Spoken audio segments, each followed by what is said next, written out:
Cool. What was Ed talking about?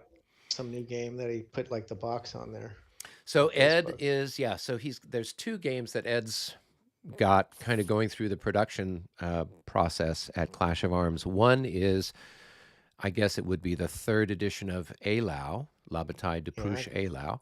getting that one. Yeah. And then the other one is from the Battles of the Age of Reason. It's the Battles for Quebec. So you've Mm, got the battle where the British are trying to capture Quebec during the French Indian Wars, and then you've got they've got a scenario for the when the American revolutionaries are trying to capture Quebec during the War for Independence. So hmm. yeah, Okay. yeah. So that's what he's got going. So he's probably got two boxes that he might have put up there you might have seen depending on which Facebook page you're at. And the other thing for people out there in the Facebook universe, the fellow who'd been the administrator for the Facebook page had been AWOL for a long time. And I'd Mm, been trying to reach him, and Ed had been trying to reach him because I would frequently get um, messages from people saying, I'm trying to join the server, but nobody's letting me in. And tough. yeah, so this fella hadn't done anything Mm, with it in probably since April of last year. oh, And he was gone, and so we were worried that he was dead, you know. right, right. And but he's the sole administrator for it. And so I was trying to reach him. You know, Ed gave me his email and stuff, and we're trying to contact him or whatever. So apparently, Ed finally got in touch with him today. The guy went on, and it must have been like 50 people who'd been trying to get added to the as members to the Facebook page since the last time he had done anything. So it had Mm, been months and months and months. People had wow. put in their request, and finally, so He's on a walkabout. yeah, apparently he was out of the country or something, but at least he's alive. And then we're going to try to see if we can't get him to add a few more people as administrators. So Mark Right. Ruggiero, who, as you know, was going to play this game with us here back, Yeah. he had created a Facebook page for the Battles of the Age of Reason, and so he asked me, well, Eric, given my circumstances, would you take over as administrator? And I'm like, yeah, yeah. So I did that. And then I realized, oh, I should probably get some other people to be administrators. So Paul Bosher and Michael McAlpin, a few other people, I said, hey, would you become admins too? So now there's enough of us. So if I get hit by a bus, that Good, page good. will at least keep going on in some way, shape, or form. Well, So do you know Age of Reason enough yet to teach me? I think I'm pretty comfortable with it. I think I All could right. teach you.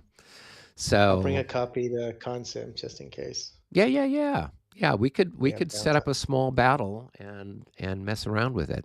Yeah, I think you would have a Because I lot of have like fun. multiple battles and like watching you guys. I'm totally interested, but Yeah, no, we'll help you out there. Well, or all what right. we need And to Mi- do and, is, yeah, we can get you and to Michael join will in. be Yeah, there too. yeah. But we could play we could play Prague again or something like that and have a 4-player game, Okay. and then I'm in. just throw you right into the deep end there, Rick. Or Rick, The you want to usual. join us on Sunday night? I was watching a couple, I came a couple weekends, but 3 nights a week. My wife doesn't like me. So I had to Yes, give you. up something. Oh well, that's okay. So I got Friday nights and Monday nights. That's all I Yeah, get. yeah. Well, you got to keep them happy. So, Happy wife, happy life. So, I keep in saying theory, that. in in theory, theory, I keep hearing that. yeah, yeah. Wait, I deposited into this relationship 2 days ago. I already forgot. What? Uh, okay, well, where do we have everybody on board? It looks like everybody's in the module and in the Discord server. So, I guess at this stage in the game, we got through all the chits last turn. or last time we were together. So now we're at the fire phase, combat phase, regroup, reorganization, all that good stuff, right? Yep, I believe that's where we are. Okay. Well, do we want to split and work out from the outside edges in towards the center, and then with the fire phase, and then we'll figure it out from there? Sure. It's Okay. worked well in the past. We can keep with it. Yeah, that Sounds way fine. we can handle things. So Rick, I'll see you down And in then game just room go ahead 1. and go ahead and roll into assaults if you get to that point, I guess. If we No, ours would be complicated. Yeah, we'll Yeah. probably Oh. need someone to hold our hand. Oh, okay. Yeah. Yeah, I want to All watch those actually. All right. All right, Rick. So we've got some stuff going on out on the end there. I think you've got some artillery. I think the Poles have one shot with one of their infantry units. So I think Michael will probably allow you to take a shot with them. I don't think I'm gonna click on the map. This guy, Right. can he see there? Well, I'm at a lower elevation, right? So you see the Right. slope. So Yeah, you're yeah. actually I'm actually sheltered there. So the Yeah, only so guy if it's closer then, or how does that work again? so if so the yeah, you can't shoot him, but you might be able to shoot at the guy further back, right? Yeah, I'm trying to remember the rules where it's like if the target's closer to the, but I could be getting confused with Great Battles of the American Civil War. Give me a second. Let me grab the rule book real quick. And this is more just for the viewing community.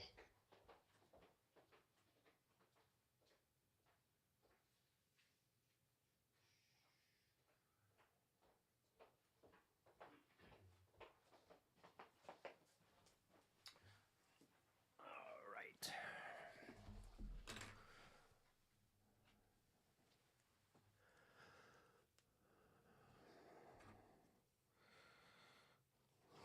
Let's see. Line. Now, do I have to shoot my cannon at this point?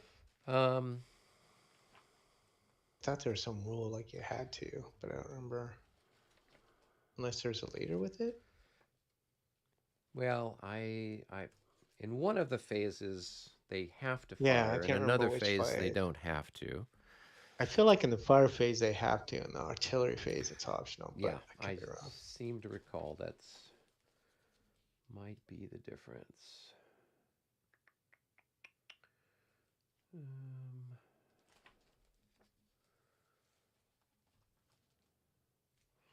All units so fire combat segment, all units that can conduct a fire attack and that have a target within their line of sight and range now fire. Artillery Okay. units must be unlimbered and have a supply of ammunition in order to make a fire attack.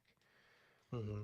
Note, Okay. this is not an option left to the player's discretion unless the unit is stacked with a leader, or in the Yeah. case of artillery, stacked with or adjacent to a leader with an artillery bonus. So yes, during the artillery chit, it's optional. Line of sight, page 28.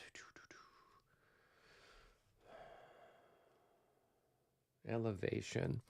A slope hexide represents mild undulation. Okay, when the slope crosses the slope hexide, it may be blocked by changing elevation. If the firing combat unit and target unit are on different elevations, there is a potential for blocking terrain. All right, so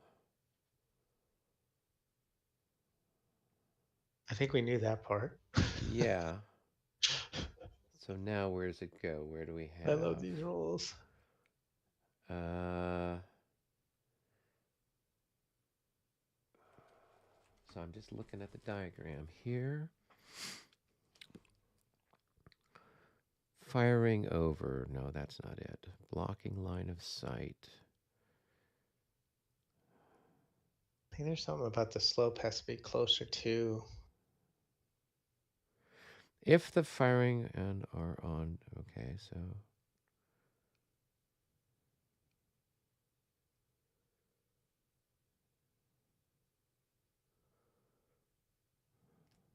right, so where does it describe the difference?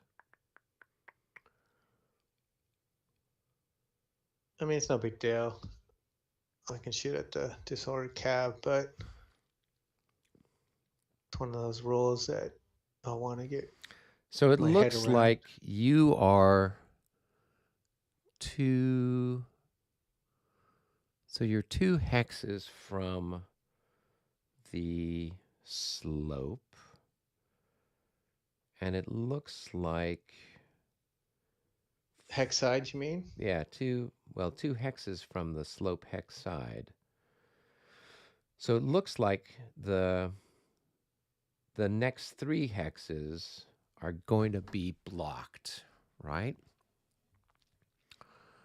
So that means that these guys are in the shadow, these guys are, and these guys are as well, based on what the Because I have to be greater. diagram My target has is. to be greater distance from the slope than what I am to the slope. Is that Well, basically I'm what just we're saying? looking. It doesn't. It doesn't spell anything out. It just says look at the diagram, Yeah, 18.9, and I'm looking at the diagram, and you can see. Okay, there's the top. There's the artillery that's on the upper thing, and it shoots 1 hex, but then the next 2 hexes are blocked. Right, so there's 1 hex between it and the slope. And then the next 2 hexes it's showing are blocked. So that's why I'm just like, but I can't find anything where it actually says. No, I mean I can get my head around that. If I'm 2 away, then my target has to be 3 away from whatever Yeah. thing that is. I think that's probably the best way of looking at it. That's the same way we have it in some of the other stuff. And then we can complicate it more by saying like, if I'm in this hex, does that affect anything? Because I'm like 2 up. Well, Yeah. I don't We'll know skip that you're. that for now. I don't know that you're higher up. Well, Right. it's It's this just- is a it's higher than just- this, which is higher than that, right? Yeah. So Yeah. I So assume then that I'd be yeah. tracking to 2 to that, and it would still be 3. Let's avoid that discussion. Don't put any artillery there, okay, Rick? Okay. Well, Otherwise, my head's going to explode. all right. So right. I can see that guy, right? Yep. And I can't see him. The other guy I want to, in theory, 1, 2. I cannot shoot him because I'd be shooting over this guy. Yeah. And then this will go 1, 2. There, I could shoot him. Yes. And I could shoot the skirmishers. So really, it's just whichever one has the best odds. So your disordered cav is what in brush? I think it's going to have a fire defense of like 8 or something. Let me look it up here real quick. So 1 to 2 or 1 to 1.5. All right. Stacking. Fire defense. Disorder. Yeah, it's just 8. Okay, mine's at 6, right? Medium range. Yeah. Okay. So I'll take that shot. I think that'll be the last of my ammo.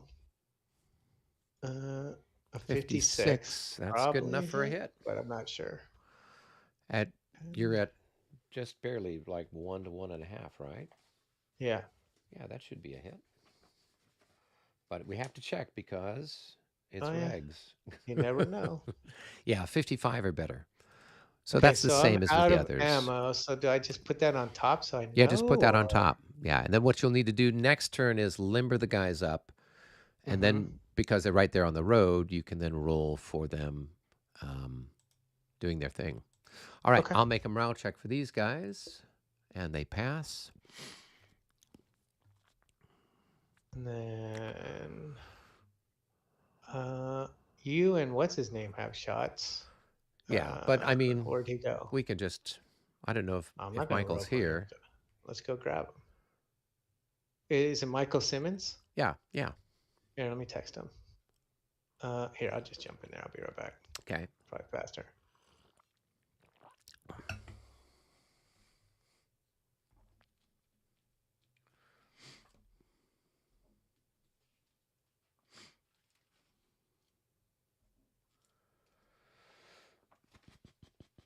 He's coming.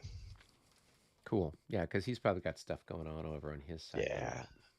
Did you want Michael, me to you have come? some shots. Oh, Michael has some shots. It would help if I actually transferred over. What's going on? You have shots, right? He's got one shot that I can see, which is those guys there. Yeah. Yes. Against the skirmishers. Yeah. Yep. So that's Let me roll her up. 12 44? to 15. No. Yeah. All right, I'll fire back at you. I think I've got a refused flank here. So these guys and these guys can combine. So that's going to be So he can 6, shoot you 12, then? 18. No, you don't have a refused flank there. Because the skirmishers, why does this unit keep flipping? You have to be in line. A skirmisher is not going to give you a refused flank. Oh, You is have that to be in line. okay? So that's different in this rule than what the other ones are. Okay, Right. cool. So that unit keeps flipping over and over again. I'm getting dizzy. So it's going to be 6 to 9. Let's go ahead and roll, and that's a miss. Okay. All right, Michael, you can go back to whatever else you were doing. That was easy. I Yeah. love easy. Cool. Yeah. Thank you. Let's see, moving across. You have I've got some artillery. Yep. So these guys can fire there, and these guys will fire there. So the first ones, we've got 8, 12. Oh my! I'll return fire to something, but go ahead. Sure. Yeah. No, we'll take a shot at you first. So it's going to be Yeah, yeah. 12 to 16. So it's going to be 1 to 1.5 with a +2. That's a miss. All right. And then here we'll fire there. We've got 14 plus another 4. We got 18. So we got a 1 to 1 shot there. No pluses, no minuses. 66. That is a palpable Ouch. hit. And a morale check for those Goodness, guys. my leader was not there. That's all right. Ooh, that's not your roll. I saw an 11 pop up. I'm like, oh. Okay, so he's not half yet. Let's roll. Yep, so he's 42. happy. Well, All right, so now your guns can fire back. Oh, and I do get to ricochet through here. Right, so 1, 2, 3, 4, 5. Yeah, so these guys would have had a ricochet. So that's going to be 12 to 6, 2 to 1 with a with a -6. Oh, another terrible roll. So that's no good. And then we're not going to have anything else anywhere else, I don't think. my gun will. I don't know who you were shooting at. 2 away. You're in line. They're actually in general order, right? Oh. Since they're in the marsh or the woods. Oh, good So point, yeah. their fire defense in general Should they be order turned? is Yeah, they should be facing a hex side. is 10. Okay. Do you want me to move them for you? Oh, you got it. I already did. All right. 10, so 2. So you've 1 to 2? got 7 to 10. Oh, 1 and. Oh, that's weird. 44. No. All right, let me mark his ammo. Okay.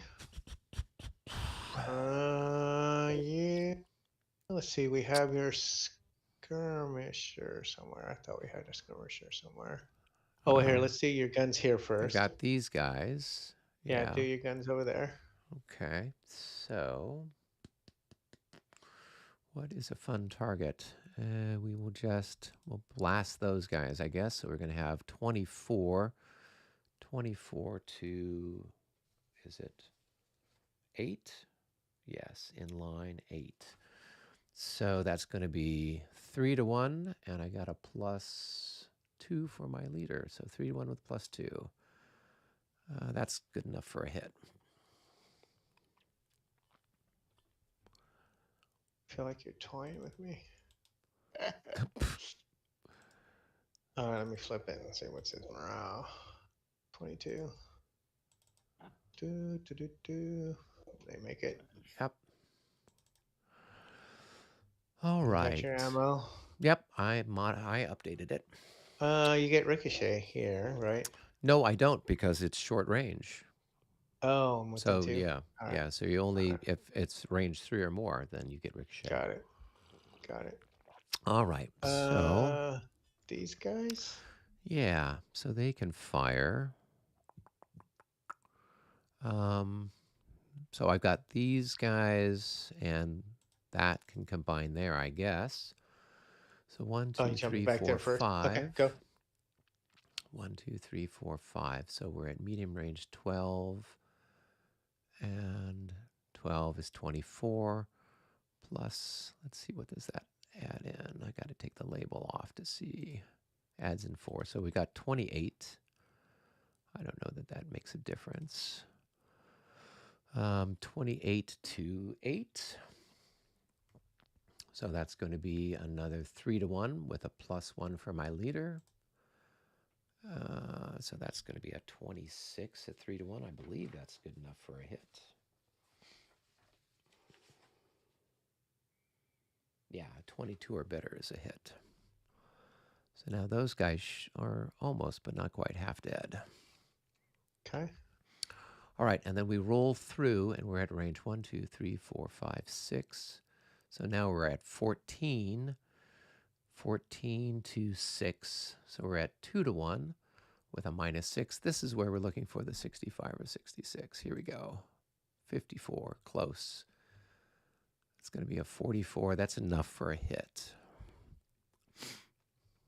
Okay. Think we're lost. Let's roll morale. 13 plus. Well, he adds in 14, 12 so or it's 14. impossible. I Alright. mean, they'd have to be. They already had a hit on them, Rick. So. Oh, I added 2 hits. Sorry. Yeah.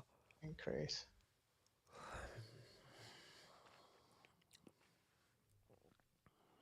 Okay. All right. Yeah, that's it for me. And then I think you've got. Let me update my ammo here real quick. Don't you have a shot to there? Oh yeah. You're You're right. can hit, Yeah. but Well, you never know. Okay, so he's going to be 4 to 9. So 1 to 2.5, I guess. Nah. All right. Now you've got these guys here. They're disordered. Can they fire when they're disordered? I think they'd be halved and halved again. I don't know that they'd be able to hit me here. I mean, if I can hit you, unfortunately, I have to shoot you, right? But yeah, but if it's less than 1 to 3 odds, you can't take Yes, the I'm shot. saying if I, yeah. Right. So you'd be, so they're at it's only 3, and then halved. Yeah, so the unit is half, 1.5. and then the disordered. Yeah, I mean, so there's All right, good. yeah, there's no way they can do anything worthwhile. Let's see, going down. I guess I can return shot to there. Yeah. So that's going to be 12 to. What's my fire defense? 13. Dave, or Yeah. 14. are you able to come back to the main room? Yep. Okay, cool. Because we need you for some firing.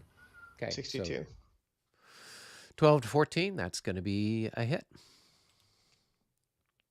Let's go ahead and mark that and make a morale check for them. 31. They're 21. They're happy.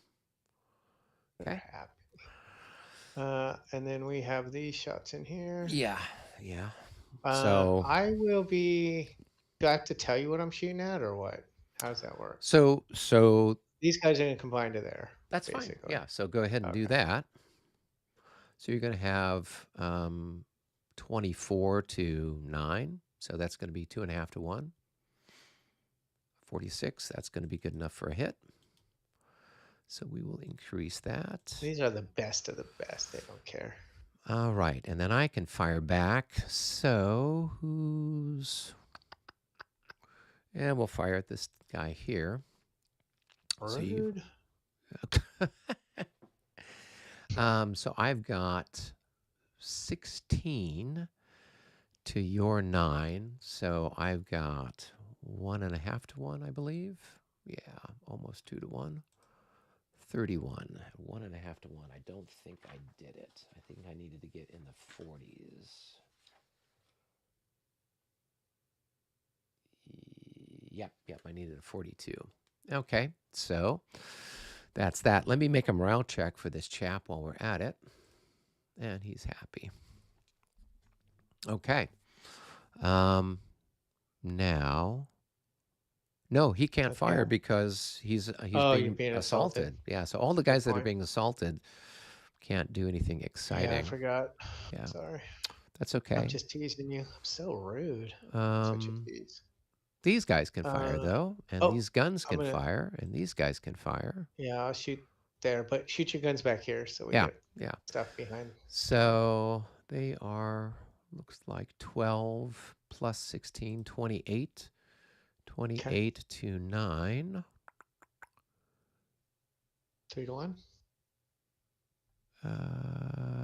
Oh, actually, this was not a 1.5 to 1. It's 16. You've only got a fire defense of 7 in the thing. So it's a 2 to 1. So this would have been a hit. I forgot you had more than 7 increments there. All right. Or 7 or more increments. So that is I had 7. Now you don't. Now you'll have 1 less. Increase. So now you're going to make a morale check. You'll have a -6 Failed. and well, yeah. So it's a -12 altogether. So they're going to disorder. 12. Yeah. Just disorder.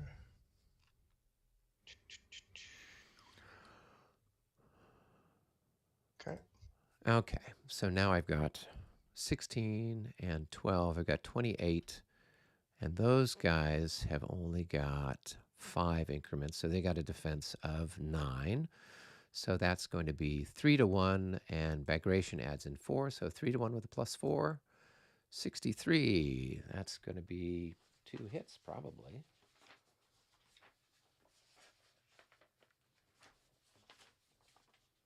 Three to 1. Yep, that's 2 hits. So the top unit is down to 1 increment.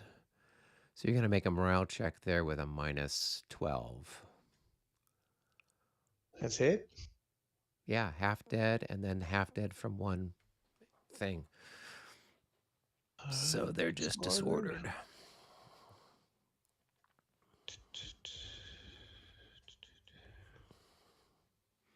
Okay. All right, now you can take your shot with Gerard's stuff. And let's see, do I have any ricochet with the guns? No, because it ends in the brush, okay? So now you got Gerard's stuff. He's going to have 14 to, I believe it was 8 for being disordered in the brush. I missed. Yep. Update your ammo. Ammo. Let me Got update 2 my ammos ammo there. here. I think this is the first time these guns have fired the entire game. Oh, okay. No, I only had 1. Decrease. Okay. My guys will return fire. Okay. That's So you'd have 12 back to to there. yep. 12 to 9. take a hit. Yep, with a roll like that. A palpable hit. Let's see, where is the marker? There's not much left of those poor sods. All right, let's roll. They don't care. Like we've had worse. Yeah. I think that's all my shots in my area. You've got Sure, this. David has stuff. Oh no, yeah, the artillery that was there got greased. Yeah, thanks for reminding me. I'm like, I knew there was something somewhere. Oh yeah, it's gone.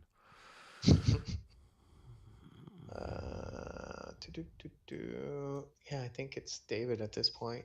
Your stuff. Yeah. Do you want me to go grab David? We can probably go hop over to their channel, right? Okay. And just kind of That's see fine. what's going on. Yeah, we've done our part. Yep.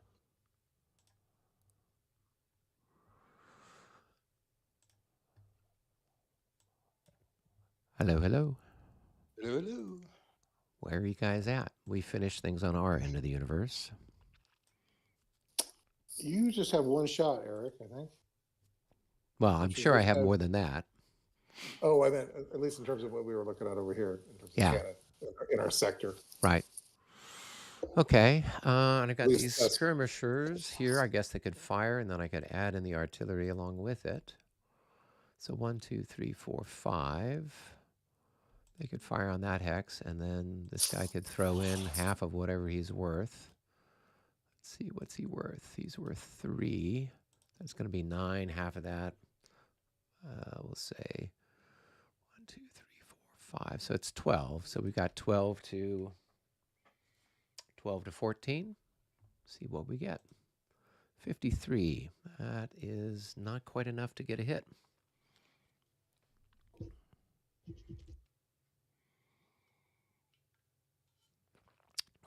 All right, that was my exciting thing. Did you guys get other stuff caught up? I think doesn't your artillery ricochet? It does. Does it? It would what bounces skip over the thing? supposedly, So yeah. then what? It would hit these guys here. I don't Yeah. know that. 1, 2, 3, 4, 5, 6, 7. So it's 5. 5 to 14. We're looking at You 1 to can't get 3 it. with a -6. You know, so I can't do any damage to you. Okay. Yeah. All right. Yeah. So okay. We did have some other guns though that we hadn't fired yet. I didn't know if you guys had done anything else. David, did you finish everything up in your part of the world? I was there for Mitch's stuff, so whatever. Okay. Yeah. So I have no idea where we're at. So I haven't fired my Lowenstein, and I haven't fired Kutayzov. I didn't know what Go else ahead. was going Go on. for him. Yep. Oh, have you guys already fired then? Mitch has done his. I've got. I Fire did them one and shot. put the ADCs in charge. That's fine. All right. So the question is, what do we want to take a shot at, if anything?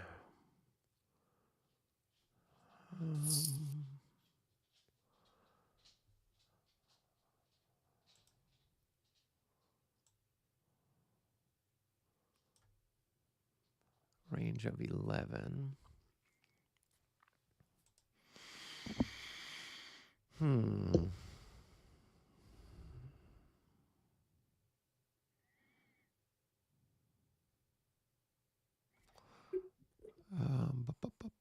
I guess I could fire here.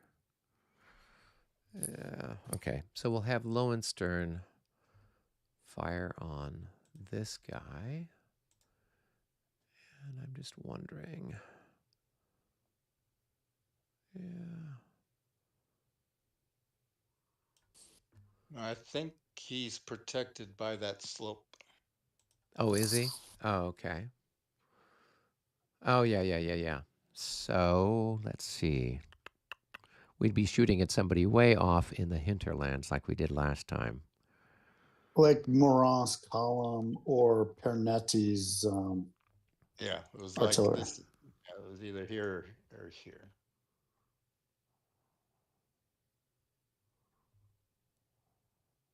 Okay. Well, we'll take a shot at the artillery here. So it's going to be 9 to 16 with a +4.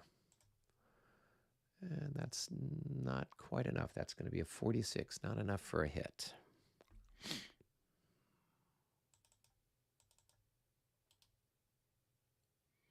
Okay. These other guys are just going to hold their fire. I don't see any really brilliant targets for us to blast at the moment. Unless somebody else, one of my other colleagues, has an idea.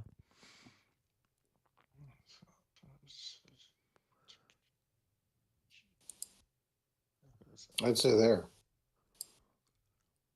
Right. I think I can get 2 of them on it. I don't know if I can get all 3 of them on it, though. 2 sounds nice. Right. And he's got skirmishers everywhere that I can see, right? Yeah, he's got this big wall of skirmishers, and everybody else is kind of at a distance. Yeah, no, I'm just gonna hold my fire with those guys. No point wasting ammunition. Save it for another day. All right. All right. These skirmishers will fire on that Okay. there. Just there you roll go. your It's dice 12. and see whether we care. No, that's not Yeah. gonna. That's not going to be anything on that. All I right. care, David. All right, mark off your ammunition, David. Those were those were. Oh, they're out of ammunition. Oh, now they just have to attack with a bayonet. All right. So my grand battery down here is going to take a shot at this gun right here. How exciting. Yeah. And what is You it? better kill something since you threw out that know. grand battery word. 9. We got 12 plus 7 plus. So that's 19, 23.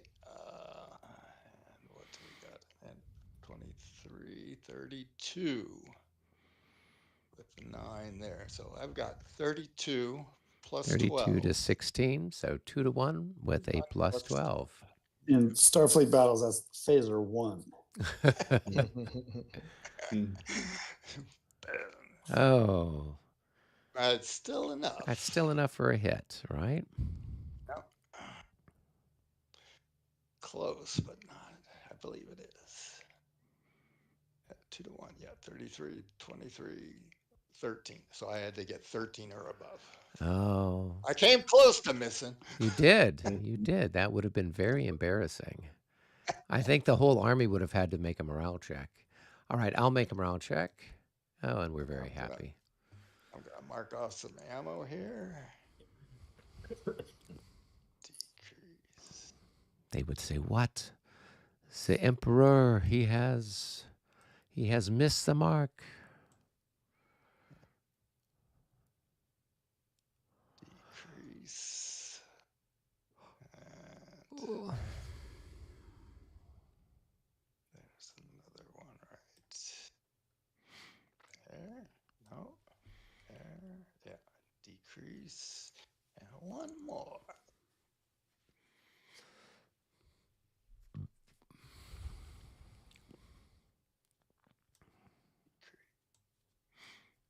All right. In the hex behind Napoleon is the most glittering group of cavalry you will ever see. It's like the elite representatives of every nation here. The Poles, the Portuguese, the mounted band, Colincourt. There you go. Mitch, did you shoot at Napoleon? Did you hit? Did you ricochet? Did you roll some balls his way? He's out of range. Oh, very clever. Very clever, yes. There you go. It's like at Dresden where you put Napoleon in the bastions and he's just heaving, howitzer shells onto the poor sods there. All right. Then if all the fire is done, then it's going to be the assaults. So if we want to start over in the west, it looks like there were a couple over there that Brennan had. Yep, minor ones. Okay, here we go.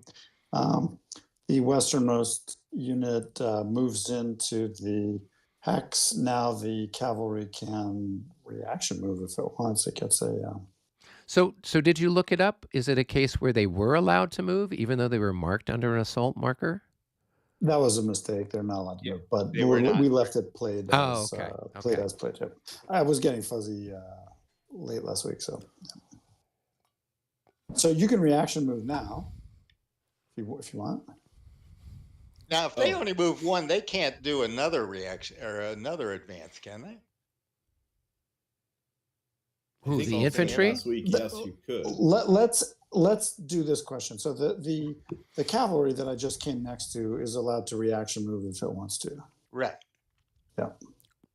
And then any unit that attacks a hex and that became vacant can launch one more assault as long as the hex that it took did not wasn't general order terrain. You get one more.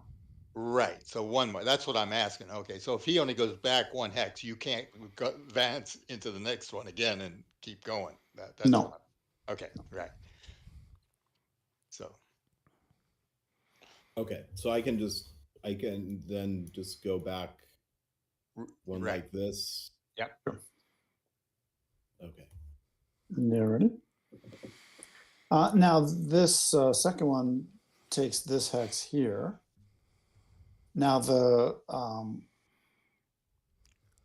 there's 3 different units around it, or 2 different units. This one and this one. Both of them can reaction move if they wish. Okay. No, this isn't a reaction move. This is a retreat before assault. So you have to declare your assault, which one you're going to assault. So the unit occupied the hex that it had planned to assault. Right. That's an advance after assault. And I think it's called let's see. How do they? The advance after assault triggers opportunity reactions if they want them. Right. And so then he can assault anybody who's adjacent to him. But before he gets to do that, because they're cavalry, they also get a reaction move.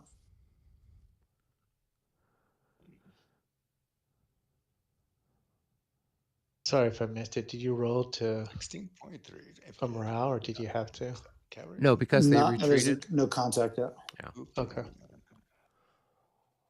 Like if those cavalry were not skirmishers, and if it was clear terrain, not brush, they could, if they wanted to, they could opportunity charge the unit that moved in. That's an opportunity reaction. It's brush. Right, so they can't opportunity charge. However, they can reaction move if they want. All right. This is not reaction move. This is retreat before assault, 16.3. No, what Brennan is saying is he's giving Robert the opportunity to do a reaction move with either or both. But right? that's what I'm saying. It's not a reaction move. I mean, he has to declare was assaulting, so he moved in thing. He now declares his next assault, and then then Robert gets to decide if he so he doesn't have to move both of them now. That's not a reaction move. We're not saying he has to move any of them at all. I think what Brennan was trying to do was say that there's an opportunity for a reaction move to happen because the infantry moved adjacent to the cavalry. So Yes, does reaction move happen during any time? No, this is the assault sequence. There's no. So what you're saying is reaction movement only happens during the movement phase. Right. That's fine. Either way, it's not entirely clear. Okay, so then if there's no reaction move, then this unit here will assault this unit here. Right. Now he can retreat before assault if he wishes. With just that one unit. Yep. Yeah. Although before I do that, let me see. You can't do that. Yeah. Do you have to roll again to do that assault? No, I get one more after the move. He's just going to stand where he is. He's not going to assault. So just so those are done. So the question is, are you retreating the guy that he's? So Robert, are you retreating this unit? Neither unit launched any further assaults. Oh. So this guy just So occupied the vacated hex And stopped. Okay. and stopped. Oh, okay. Okay. That's fine. Well, And so now I can't. Okay, that didn't fit into exactly what I wanted to do. no. Well, that's Now I can't move them, so they're assaulting. stuck there. Okay. So that takes care of that. So now we head over to the other side of the map where we've got some excitement happening with a certain. So there's no, because that would be in the movement phase that they would react to you moving next to me, and you didn't do the assault, so I'm stuck there now. Well, you have to move on your turn. Yes. Okay, that's Well. You would. The normal sequence of events there would have been if you were back one when he did the assault, you could have gone back 2 hexes. Oh, originally? Yeah. Yeah. Not you when he was just doing retreated the one. because I was the object of an assault. Right. So your guy was here, right? And so he just retreated back 1 hex. And then Brennan advanced, and then he didn't do any more assaults after that. So that's where things end. If I retreated 2 hexes, he would be exhausted, right? Tired. No. What's his movement potential? Probably 14. More than half.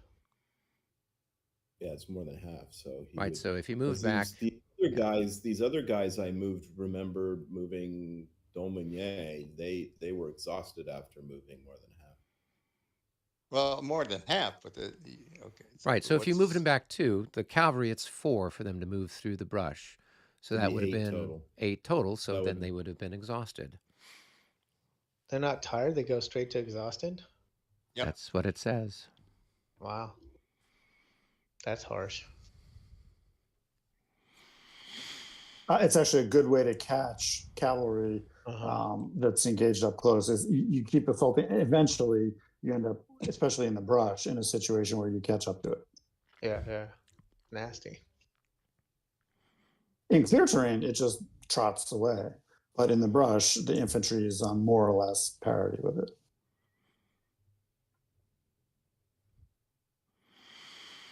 All right. Are we done over there? I guess so. Okay. All right. We head over here, and Rick, you've got a whole boatload of stuff. Weird. All right, I will. So which one do you want? Start with that one. So those are cavalry. They are disordered. They can retreat before your assault, correct? So yes. Yeah. So they can go back 1, 2, 3, I guess.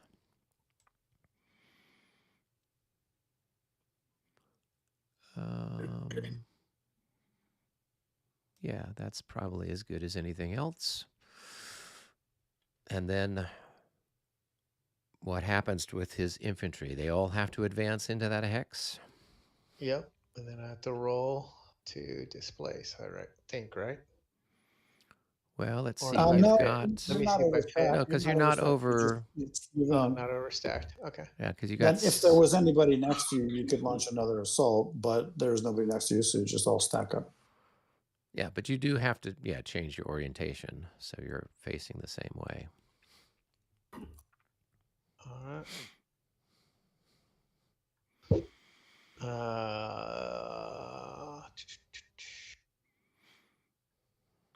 I will do this assault.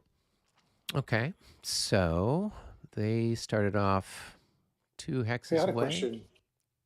Are there some rules on when you advance into a hex if you come in for more than 1 hex? And I'm not sure, I'm upstairs right now, but if you come into the hex for 2 different hexes, that's a disorder situation? if you're overstacked, but they're not overstacked.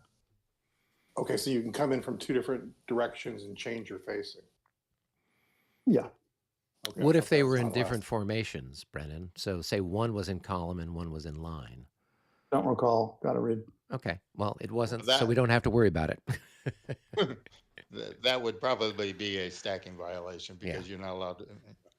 Though, I think there is some, there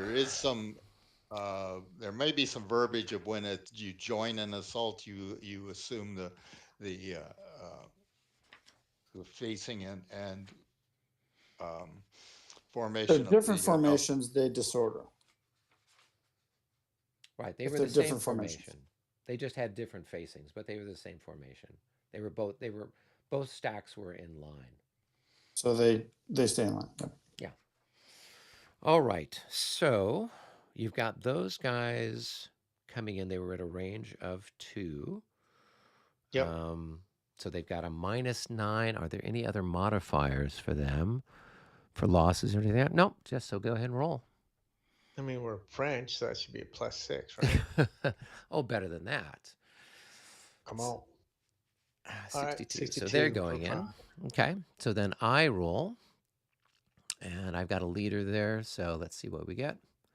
And I'm good too. So we're both going to be doubled on our shooting.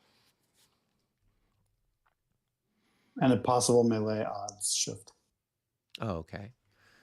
So what should we roll? How should we do that first? The melee odd shift roll? One die for the melee odd shift. A 2. I don't think that's anything. No shift. No Okay. shift. Now exchange fire. Okay. So I'm 16 times 2 is going to be 32 to 7.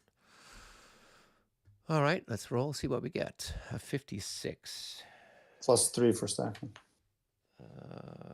Okay. So that's going to be a 63 at 4 to 1. That's going to be 2 hits.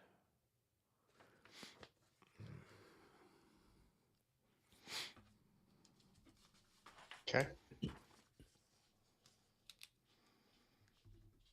All right, and then you get to Right, shoot fire. back. So you're going to be at 24, and I'm at 6. So you're at 4 to 1, and you'll have a +3.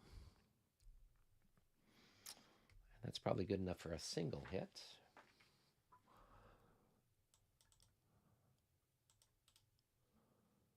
And we'll add a loss there. Okay. Cool. And now what we do are odds for the melee. Yes. Okay. All right. So let's flip my guys over and see what we've got. Am I adding them all up or just the first one? Or Add them all. Yeah. so I've got 67.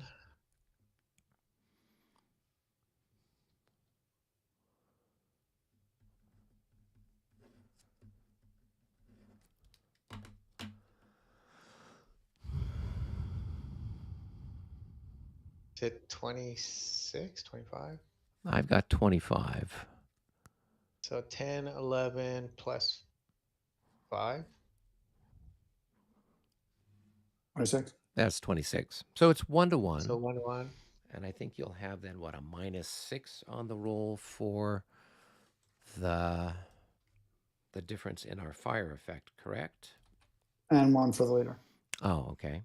So you'll have a -7 on your die roll. Does yours minus add into mine or no? So I hit you twice, so that would And be I a hit you once. -12, and you hit me once. That's a Oh. +6. So the difference is So that's why it is. Okay, -6, okay. and then my I thought it leader was adds in 1. -3. So Got it. 1 to 1 with a Right on. -7. 36. So that's Down. going to be a 25. So that's AD1. So I get knocked back 1. And Disorder, you right? lose And I an disorder. increment and go back 1, yeah.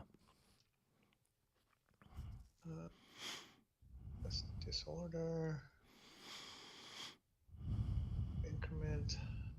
Okay.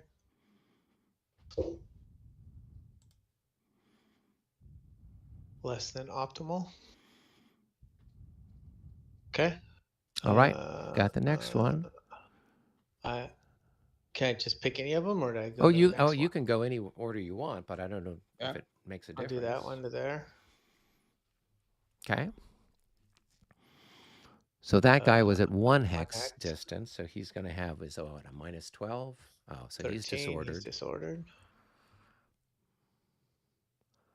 All right, and then okay. I go ahead and roll, and I'm happy.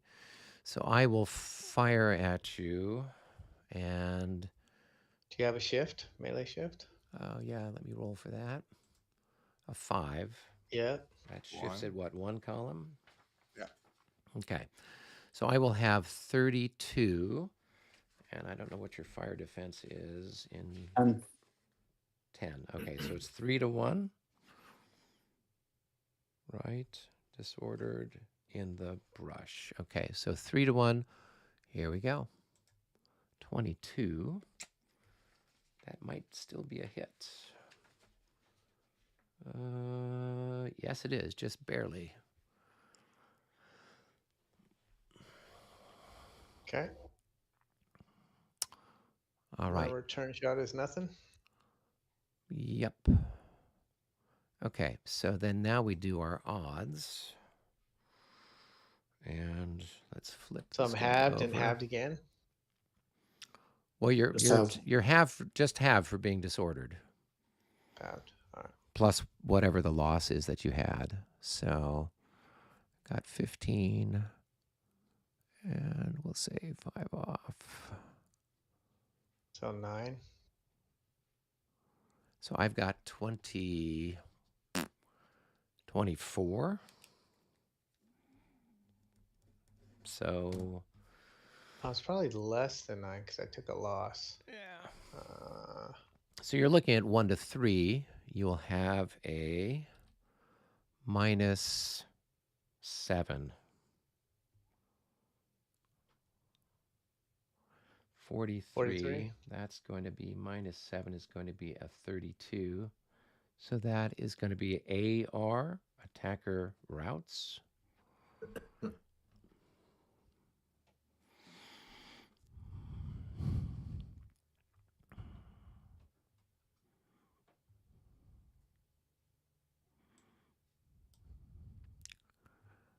do I do the route move now? Yeah. Yeah. 2. And I'm moving 10 and halved, or So you're Just moving you're moving 11 so movement points. 11, yeah. Yep. and then halved for disorder, or no? No, No. because you're routed. Oh. You're not disordered anymore. Okay. How convenient. 2, 4, 7. 7.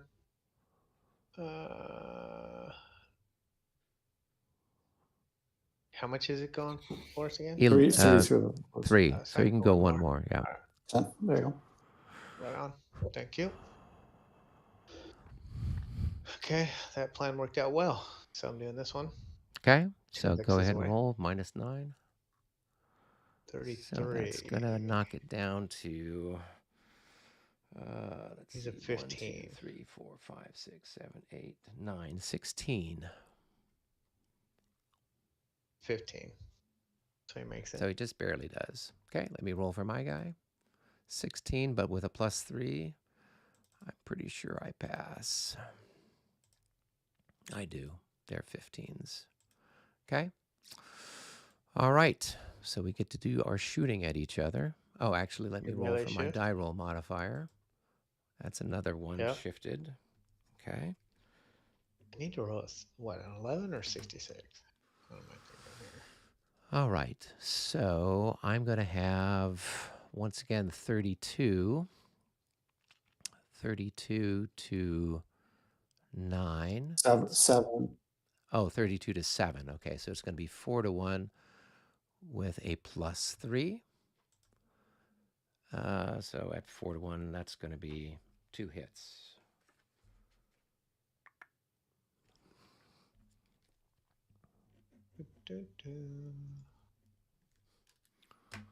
How's it 32, Eric?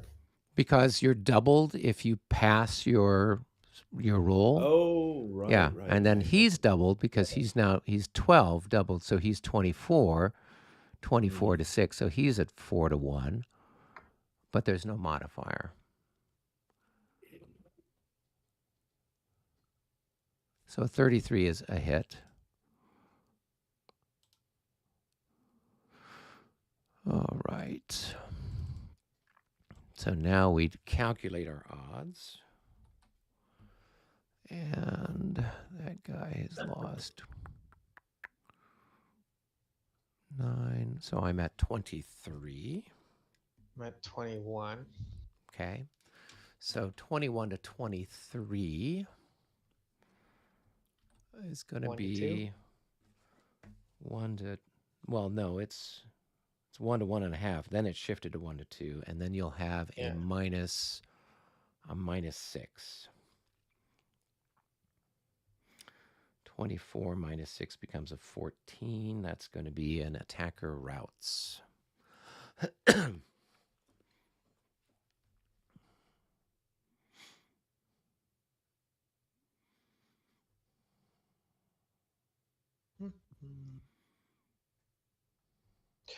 4, 6, 9. Yep, and that's all the further he can go.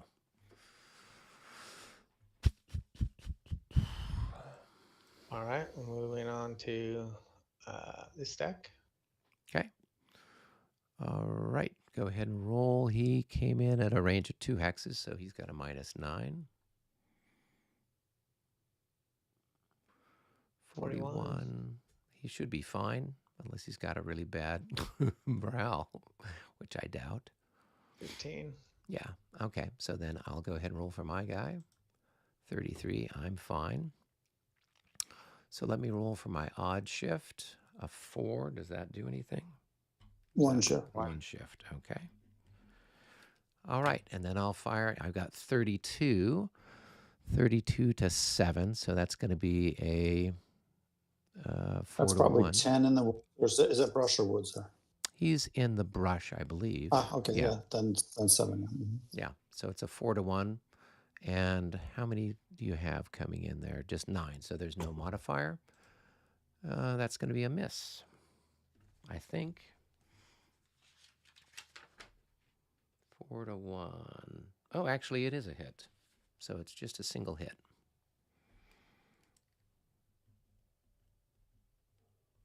Okay.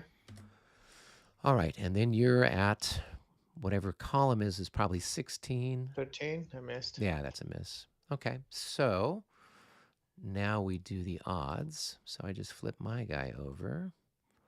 I'm at 13, and you are whatever you've got. 20. So you are at 1.5 to 1. But then with the odd shift, it's going to go back to 1 to 1, and then we'll have a minus 6 on the roll. 61 minus 6 at 1 to 1 becomes a 51, and that is a blank. So I don't know what happens when you get a blank. Now it's round 2. Okay. Anybody who is within range and out of zone of control, I think, can join. So Yeah, what like is within 1 range? hex Within range? 2? Yeah. Yeah, within 2. And then what do? We roll all over again and do stuff again, or what?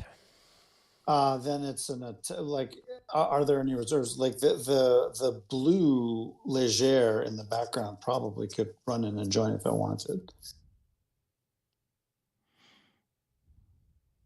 You have 9 points. You got 9 points. You could probably run up the other 2 battalions if you wanted. Then everybody's gonna roll to stand and to close again. But the defender will roll first, for whatever that's worth, and then it's fire. Then because there was reserve commitment, then you would recalculate the odds, and if there were no reserves at it, it would be firefight, and that's a worse column. Oh, so you go to that column. So then you just go to that, or you do all your, you have to roll for your roll to close and roll to stand again. If the blue guys don't join, Right. then you roll to close and roll to stand again, and then it's a firefight. Okay. Then they exchange fire, and then use the firefight melee column. If the blue guys do join, then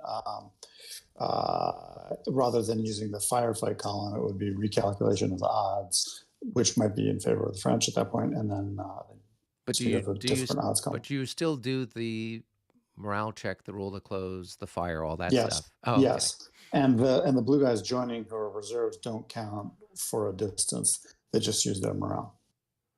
But it's going to be one roll anyway. So right. But when you do that second roll, are you still using the -9 for being 2 hexes away when you started? I believe so, although I believe so, but let me check. Okay. So then the question is, Rick, whether you'd want to throw those guys in or not.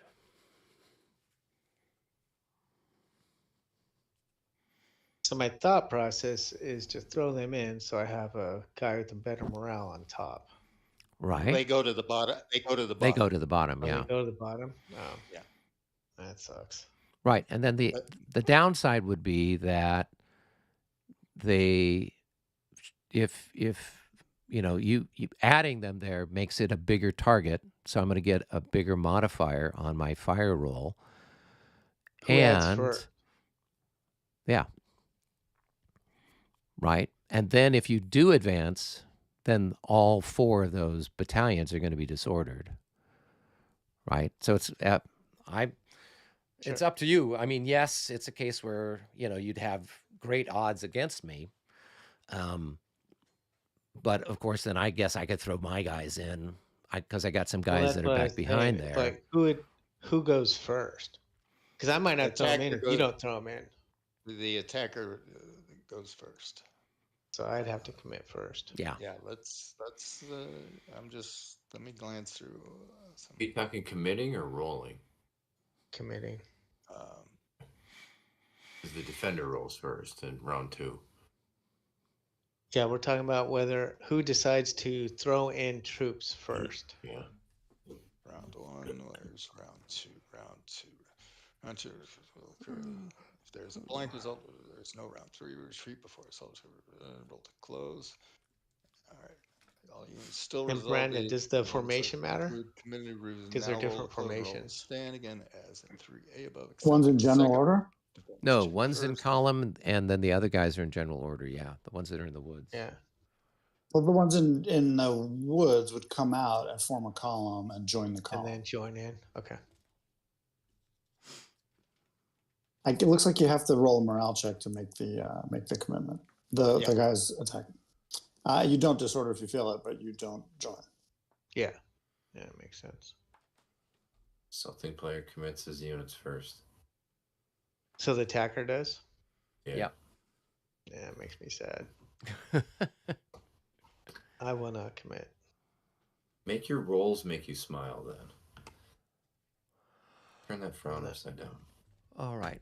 And I won't commit either, so. Although I guess I could commit, right? If I wanted to. Yeah. Yeah. No, I won't. I will just see what happens. So now at this point, everyone rolls again, but this time I roll first. Yeah. Mm-hmm. Okay. Yeah. I pass. And then you roll with a minus, so that's going to be a -9. Why is it a -9? Because you came in at a range of 2 hexes, right? So you still that have still that applies? penalty, yeah. I think so, yeah. Oh, okay. So that's going to be 21, 16, 15, 14. I'm a 15. Okay, so they're going to be disordered.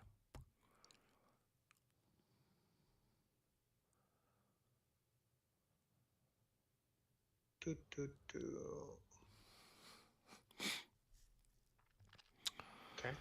All right, and then I would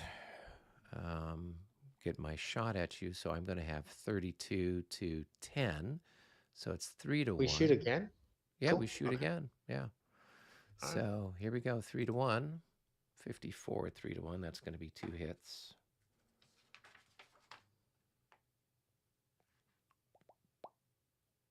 Oh, wait. Hang on just a second. 3-1. No, I needed a 56. So it's just 1 hit, Rick. Okay. Okay. All right. And then let me roll for the modifier. And so there's no odd shift. All right. And then you firing back, and you're going to be at 8 to 9. So your 51 doesn't hit me. Okay. So, okay. So now we go to the firefight The melee table. on the firefight column, which is, it's like an equal column. It's equal for either side, could go either way. All right, but he'll have regardless of that. he'll have a -6 because he took a hit. That's right. Yeah. So go ahead and roll, Rick, with a -6. 23 is going to be a 13, so that's going to be AD2. They're already disordered, so they're going to rout.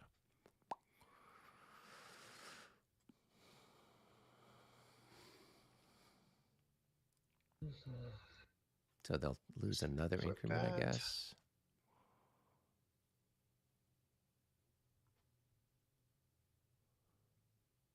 Did I lose an increment on that last guy routed? Yeah, I don't think you took him.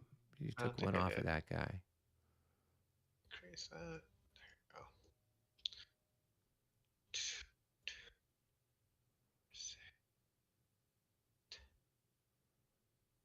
11.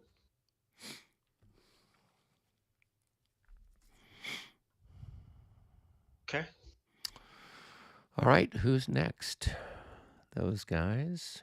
Okay, so they came in at a range of 1, so you're going to have a -12 for them. All right. The roll to close modifier does not apply in round 2 of the melee.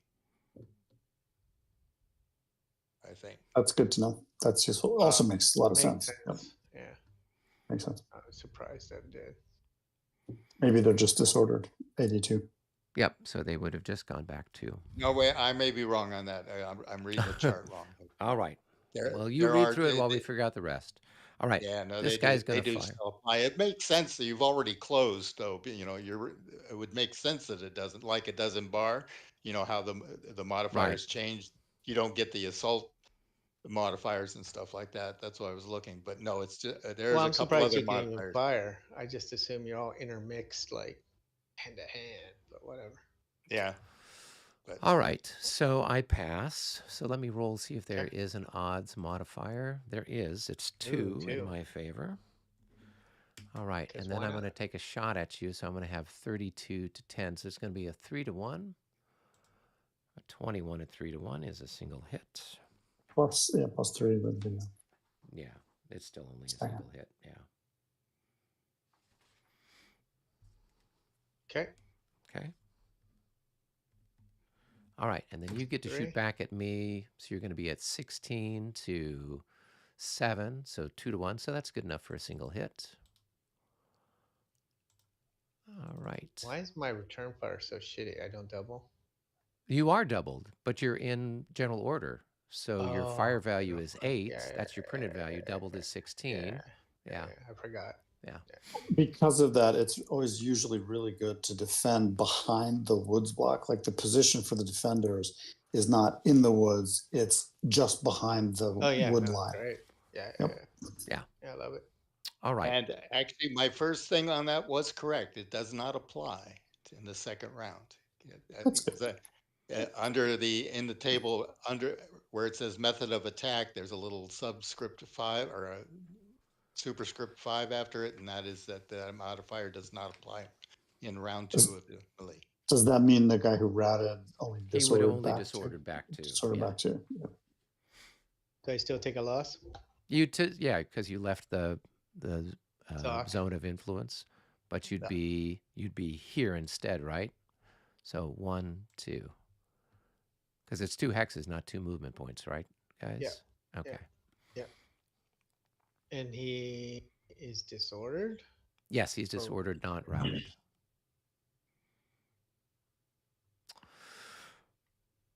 All right. Oh, that's a good one to know. Yeah. So you've got Yep. 12 plus 12, 24. Okay, I got 24. 13 and then 14 with 1 loss. That's going to be knock off another. So we're looking at 1-to-1 odds, Yeah. right? Because the bottom guy's worth 14. Yeah. And you've got at least 10, so you're at 24. So you've at least met me there. But it's shifted 2 to the right because of the roll. So you're at 1-to-2. You did a hit on me. I did a hit on you. So there's no modifier one way or the other. So it's just a straight up roll at 1-to-2. 51. We're back to the we're back to what we had a second ago, which is the firefight or commitment thing. So, right. Defender could commit. Attacker doesn't have anybody in range to commit. No, the blue guys could commit. The blue guys could actually commit conceivably through the brush if you wanted. So did I get any bonus for stacking on shooting or not? Well, okay, so the blue guys can commit to this hex. So now you'd Yeah, they actually could. have 2 hexes on him. Yep. They could be in so- line as well. Yeah. Get good firepower. So for the defense of the unit that I shot at, though, because he has greater than 7, is he still considered in line? No. My fire defense would normally be 9, right? Yeah. But because I'm greater than 7, or I'm actually greater than 6, my fire defense is the same for column in the brush, which is 7. Okay. So That's not that 16 much to difference. 7 is, so you didn't have enough to, Yeah.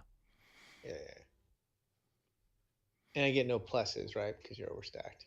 I'm not overstacked. I need to have more than 9 for there to be a thing. Yeah. Got it. Okay, thank you. Yeah. So this one, since you're coming into a different hex that doesn't overstack your attacking hex, you may want to do that one because now roll a morale check. Roll a morale check to make the commitment. Yeah, you got to roll a morale check first. Yeah, good point. Right now, it's going to tip in your favor because now you're going to get a lot more firepower, and you're attacking from 2 hexes and all this stuff. So that's good. All right. So now that guy is going in. He doesn't have to roll again, but this guy with the assault marker does, right? That's right, because the reserve unit passed its morale check by rolling to commit. So now, Rick, so I guess I roll first, right? You failed. Okay, go ahead. Okay, so let me roll. Well, we'll see what you roll. I rolled a 66. Thank you for wasting 66. All right, so this guy's disordered. Okay. All right. Odds shift. And let's roll for that. There's no odd shift. No. Well, it doesn't matter on round 2 anyways. It's not going to be a firefight because there's new units coming in. Now it's a recalculation. Yeah. Right. So now I can fire and I can pick who I want to shoot at. Yeah. Right. So I could shoot at this guy here, whose fire defense is not as good as this guy here. So it's going to be 32 to 7. So that's going to be 4-to-1. And that's good enough for a single hit.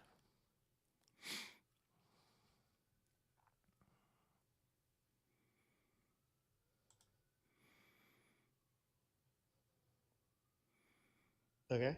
All right. And so then this guy's going to have 24, and then you'll have 4.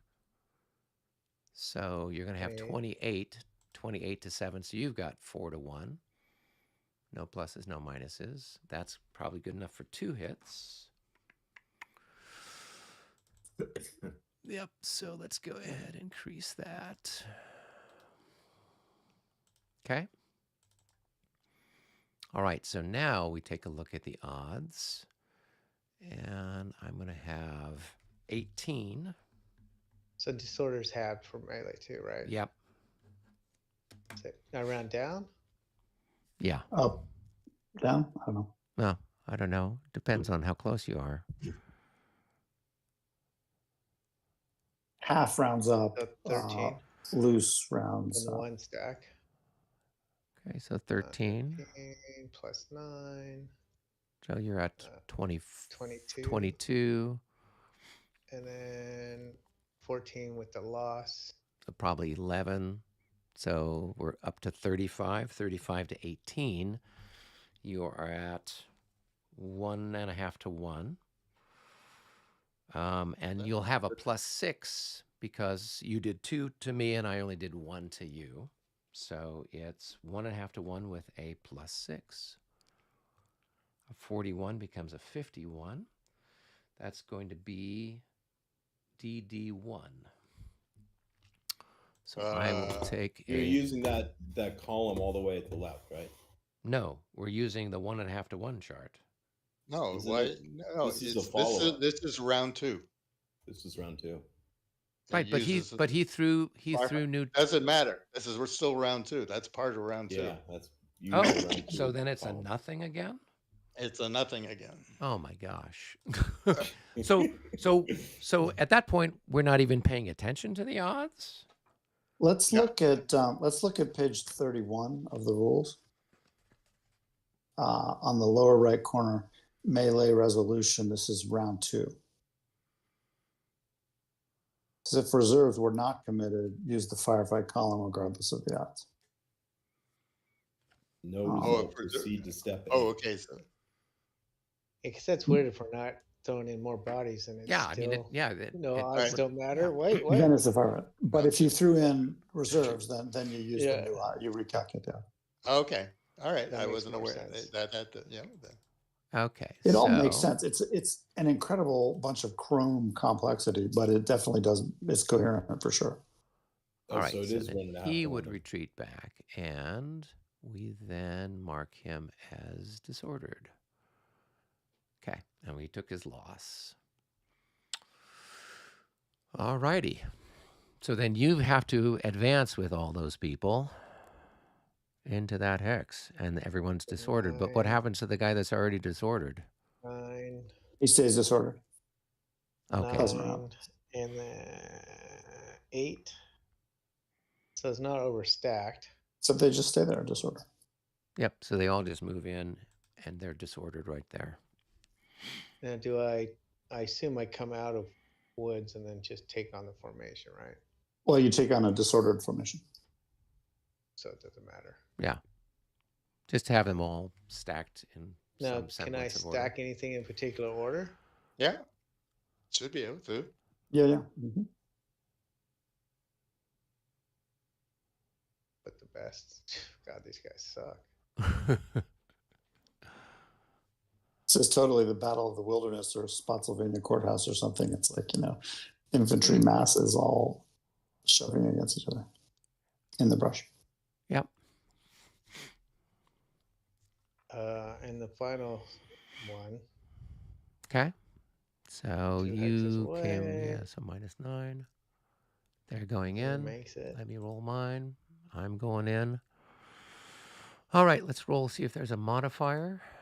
There is. Of 1. Okay.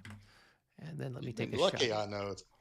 Well, I've gotten only- about half of them, I guess, which is what you would expect. If it's a 4 or better, you get something. Well, when I've looked at them, you've gotten every one but the last one, but that's okay. And then you got a double on one. So.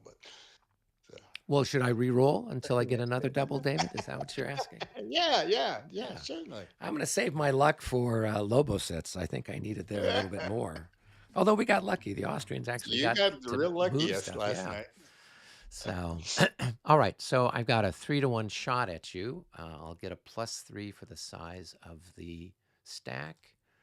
Oh, so that's going to be 2 hits on your units there.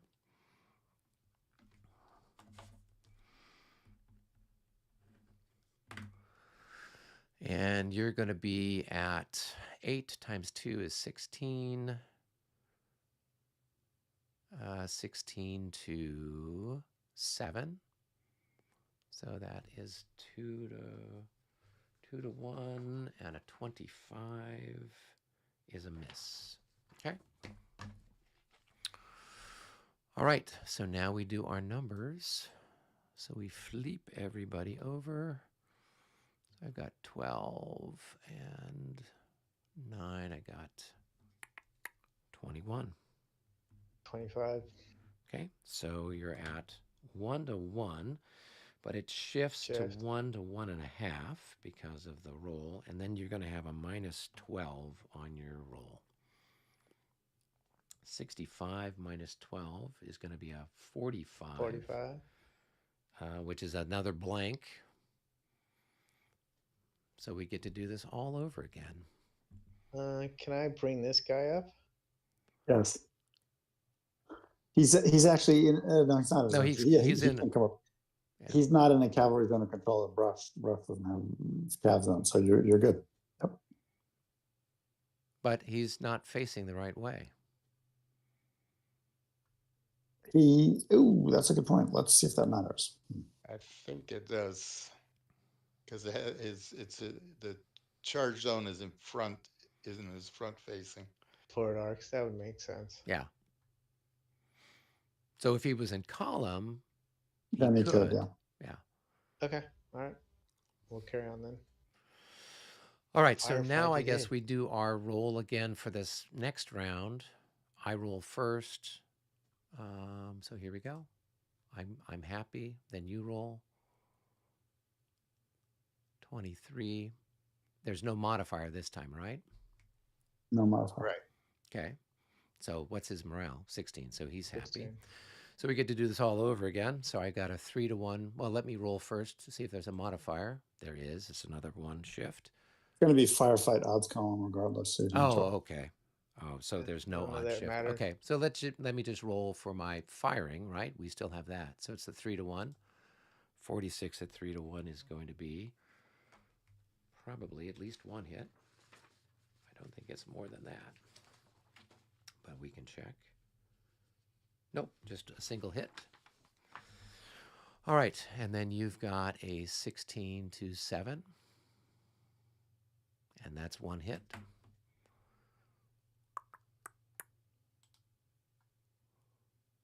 Okay. All right. So we don't care about the odds. We just go straight to that column, right? Yep. Okay. All right. So there's no modifiers. I had a +1. A +6. He's got a -6. So we're at, it's a push. So go ahead and roll. 51. That is another blank. At some point, do we call it off, or he just keeps doing this until? Call it off now. Now there's no result. Now there's Oh, no okay. effect. There's only 2 rounds. Okay.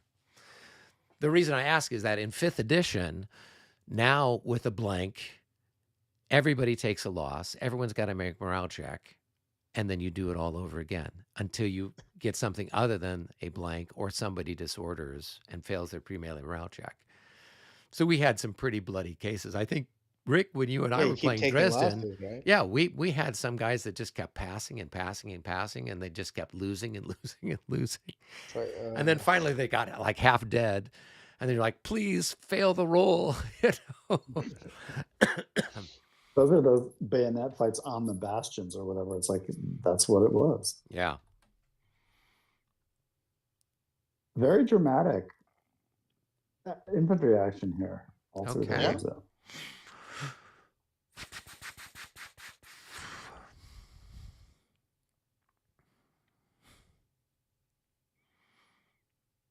All right. Well, it does prove your point, though, that you made a while ago, where in this edition, you really don't want to be assaulting until you disorder them. So you want to come up there and just keep shooting, hope you get the edge on the disorder side, and then do your assaults.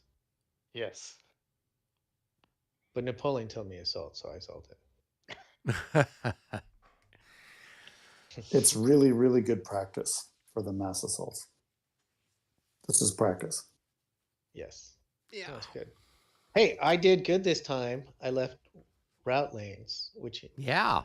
Eric has Yeah. taught me to do over time, Yeah. Well, painfully.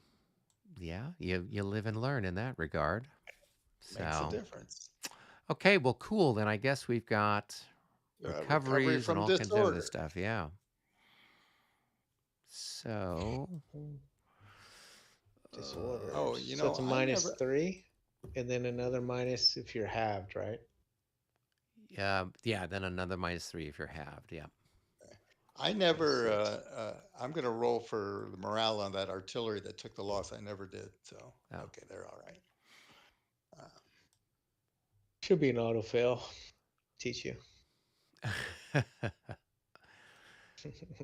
All right. Do you guys have stuff on your side of the battlefield to deal with? And Rick and I will handle stuff on our side, and we'll meet somewhere. 6.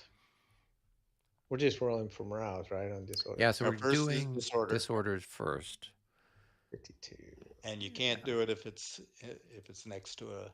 Yeah, another if one. it's Right. next to if it's an enemy zone of influence, or if it's adjacent to an enemy, right? Right. Yeah. Yeah. All right, those Cossacks, they're going to stay disordered. That was these guys out here. Boop, boop, boop, boop, boop. 3. Let's see. Do I have any disorders? I don't think I've got any disorders. So just flash where you're at, Rick, so I know. Oh, I did this one, and I just did this one. Okay. And both had a -6. Last one I wrote a 36. So it's 26 or morale Yeah. 16. Yeah, they're fine. They're happy. And I have these guys in the back here. Yep. They just got Morale's -3. 24. They're happy. Fine. Happy. Okay.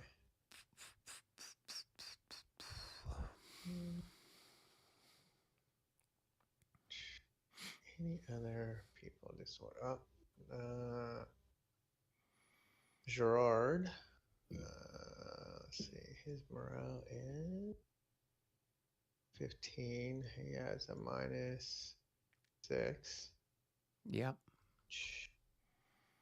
35, It's gonna be 25. 25. He's okay.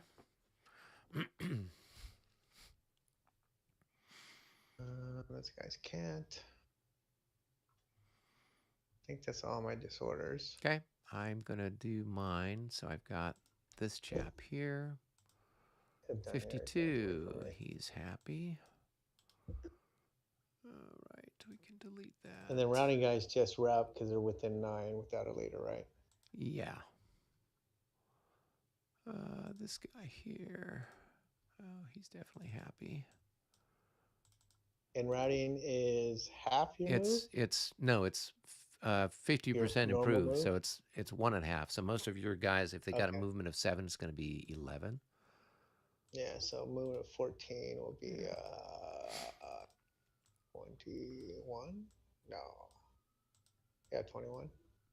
Yeah, the light cavalry, when it's routing, it really takes off.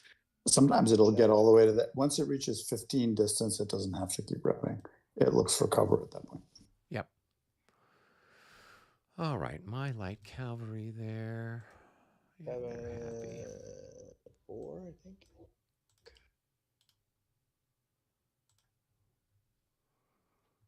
All right. These Cossacks back here. Nope, they're still unhappy. 4.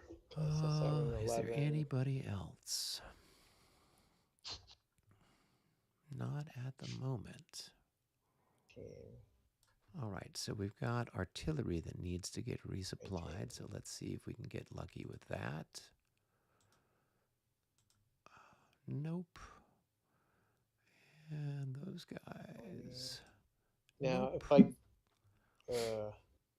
can I route over my so I don't have enough points to go in the swamp, but I do into the clear, which has one on you, so I have to go in the clear, right? Yes. Yeah. And then they have to roll, right? Yes, Yep. you'd move one more because you displace. 21. Well, no, I can keep going. Oh, yeah. 7, 11, That's 8 more. 19, 20, 21, 21. Let's roll those guys. So then you would roll for him. Oh, then he's going to 12. be disordered. Disordered. Yep. Bum, bum, bum. And the aggravating thing is this is all happening right after the disorder recovery. So it just got disordered by the route stampede and they don't get to recover till next turn. Yeah. Gotta love it. Okay, Oh, so it's not up. So I have a leader with the one routing unit. So They could They can try to recover. recover. If they pass, they recover. If they fail, they keep routing. Yeah. And actually, hang on just a second, because I don't know. Did you exceed stacking in that hex? I think it's isn't doesn't. Well, I don't know. isn't it This one illegal looks stacking like it. 'cause That on one looks like cavalry it's... versus. Isn't cavalry and artillery not? No, this friendly, one and so here, have to this one roll? here is a stacking violation. They should have Well, split that's up when they his went problem. into the Now they forest. split up into two. Yeah. Yeah. Yeah, that's not my problem. That's his problem. Yeah. All right, I'm gonna roll for Nowoski. Okay. Got him around 22. -6 or 9. So for it's routing? -6 for being routed, but a +2 for your leader. So it's just a -4 So altogether. -4. Oh, Just they're very for happy. fun. Orders of the Black Eagle for that guy. And then I take the charge off, right? We'll take the charge off at the very end, I think. Because he If won't we, recover the tire this turn. Yeah. Yeah. So are we if you're- are we doing PGDs now?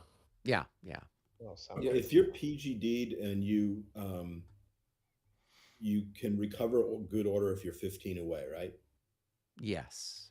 Or if you're stacked with a leader, Yeah. you could attempt to do it closer. So I'm gonna roll for him. Okay. Oh, I got this guy here. 34, probably. He's He's good. probably going to He's pass. gonna He's gonna keep running, 13, 14. Robert. Yeah, so now 1, 2, 3, 4, 5, 6, 7, 8, 9, 10, 11, 12, 13, 14. Okay, he's more than 15 now. So they go from being routed to back to good order, correct? So I'll Yes. move him Okay. further. And Robert, he'll go into he also wants to go into Or All right. So I then, looked at the rules. It doesn't say they have to be in any kind of forest or anything. well, when they get it at 15, then they head for some type of cover. Right. Oh, it says when it says recovery of good order, it doesn't say they have to be any kind of cover. all right. And then Michael, for this guy, he is equidistant from, then you have to go And then this I'll way. wait for this. well, 1, this 2. So he was 6 away from this guy here, and this guy here, right? Mm-hmm. So he's now got to put himself 7 hexes 3, away. 6, 1, that's 2, 7. 3, 4, 5, 6, 7. Yeah, so he's going to go there, right? All right, Now so he's got to get 4, 8 hexes away. 12. 5, 6, 7. So 12 is right there. It's a He has minus to go 9, this way. Yep. -5. 12, 13, 14. They can route through the march. How many movement points do they have available? He's at 12, so he's got 9. So then he goes through the marsh. Okay. That's 7. Oh, I didn't roll for this Yeah, and disorder. then add into the clear. No. He did. No, he's only got 12 movement points left. No, So he no, can't go it's 12 into- to there. No, it's 12 to there. Right. Because it's 4, 8. Oh, 12. I see. Okay. And then that's 7, I think is what you said. Yeah. Yeah. All right, so that's 19, 20, 21. Eric, Yes. I didn't roll for this disorder here. Oh, yeah. Go Okay, ahead and do John. that. Actually, I think he has to go right there. 44. Yeah, he's happy. Because batteries being half Give him dead, a it's second. only regiments and battalions that they care about. He'll be disordered again in a second. Don't worry. 12.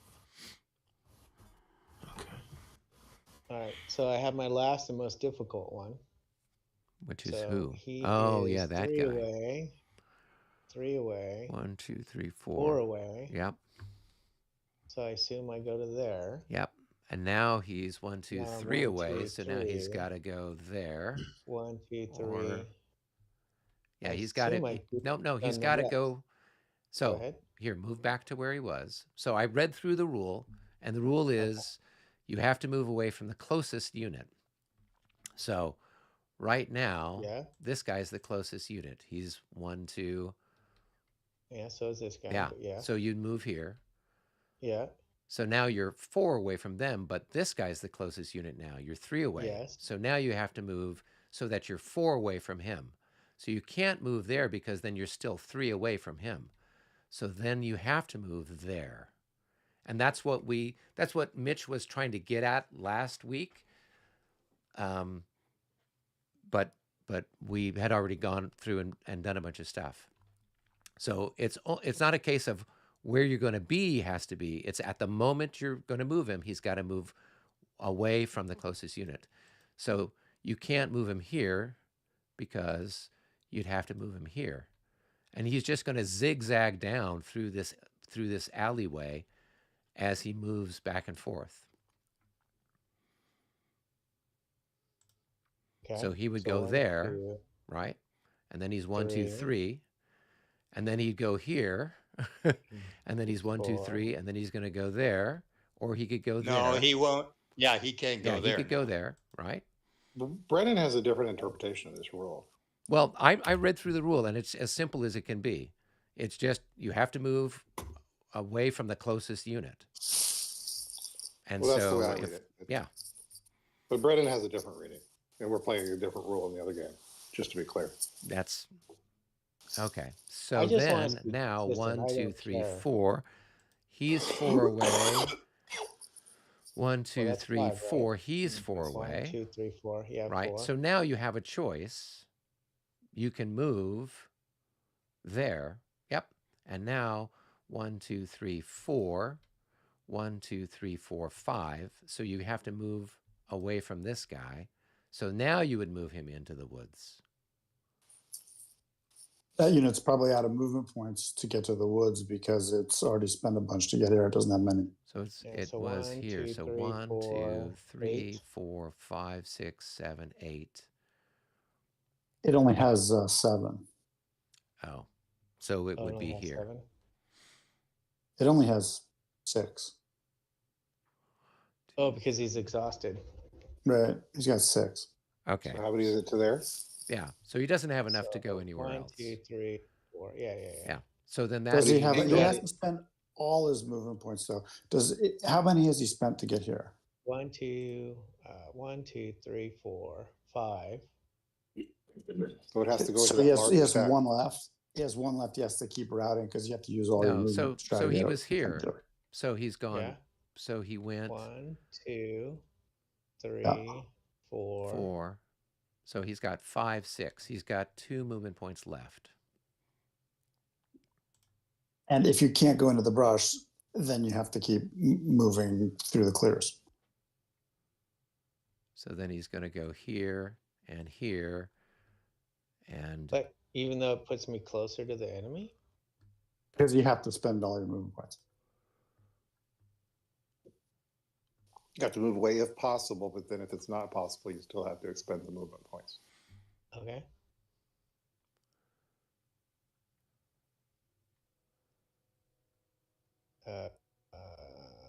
Okay. so 1, 2, 3, and then he's there. Okay. And then he can't end up there, can he? We got some morale checks to make too before you get going too far. Yeah. So we know Yeah. which ones.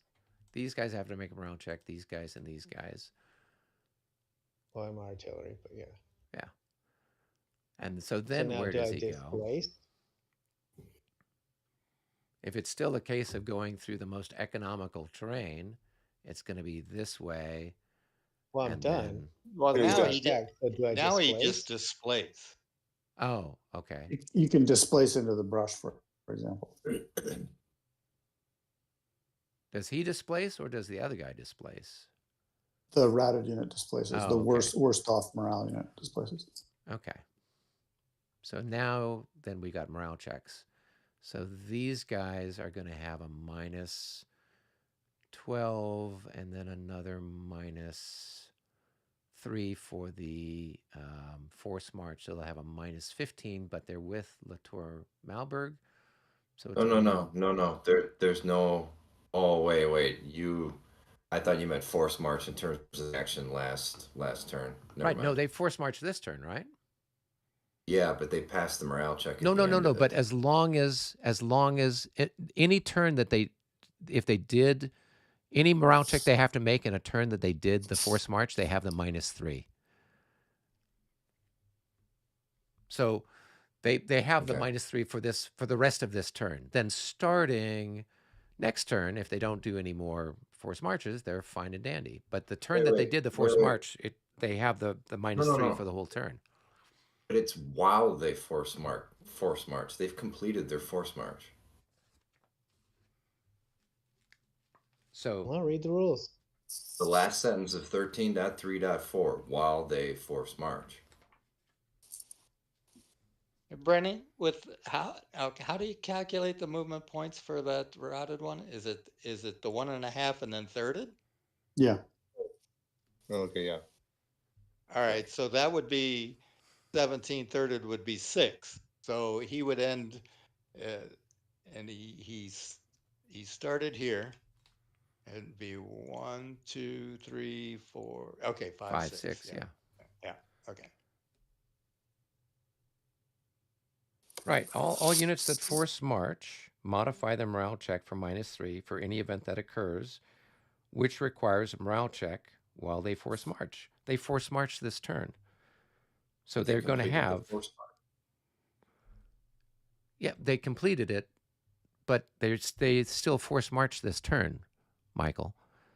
So what I'm saying is, so when else are they making a morale check when they're marching? If they get opportunity charge by cavalry. Oh, is that what you think it is? Yeah, that's the way I would interpret it. Okay. Yeah. The only reason I ask is that as I've said, I don't know how many times, every other rule set for La Bataille, the turn that you force march, you have this penalty that kind of hangs over your head for the entire turn. Well, so when I read that, here too. That's what I thought. What about the EG? What EG? The morale check at the end of the second turn of a forced march will be modified by -9. That's the end of the second turn. That's the end of the turn. What? In the middle of 13.3.3, 1, 2, 3, 4, 5, 6, 7, 8, 9 lines. The first sentence of 13.3.3 puts the whole thing to rest. After the division has completed its force march movement, the entire formation, and it's done. It's done with the force march. It's not going to continue on. Okay, that's fine. That's fine. Don't worry about it. We'll push on. So you've got that. Oh, I see. So if you were still force marching, I wouldn't need to make the morale check at the end of the turn. Well, you wouldn't know so that like if until... you do a multi-turn format. Well, do you have to say you're still force marching, or do you have to say you're ending? You roll every turn. You roll every turn. Hey, there's no stack it up for 3 turns in a row and get it. I see. You roll every turn that you continue the force march. So I would argue just the opposite. This could be a die roll situation and be done with it. I really don't care. Are you planning on doing a lot more force marching? No. Yeah. So let's not bother with it, and we can figure it out some other time. But so needless to say, did the cursor route through any other units? So it routed through these guys, and these guys. So and my artillery. But yeah. Yes, and the artillery. So these are the only ones that force march, and these guys force march. As a quick note, the morale check with the route is -12, and then it's probably a different core. It's probably a cav core, so there's another -6 for that. Okay, so you've got so for this guy, you're saying it's a -18 and then a +5 for the leader. So it's a -13. So go ahead and roll for that one that's in the front. So with a minus So 13, that's going to bring it 1, to 2, a 3. 25. No, a 23. Passes. Yep. So, All right. yep. And So this guy they're going to did- disorder. So a 44 minus 13 is going to be a 23. Yeah. So does multiple leaders, does that No, compound only- for the morale check? No, only just one. the best Senior. one. All right. So All right, my artillery. So they're going to have a minus whatever. So they're going to be disordered again.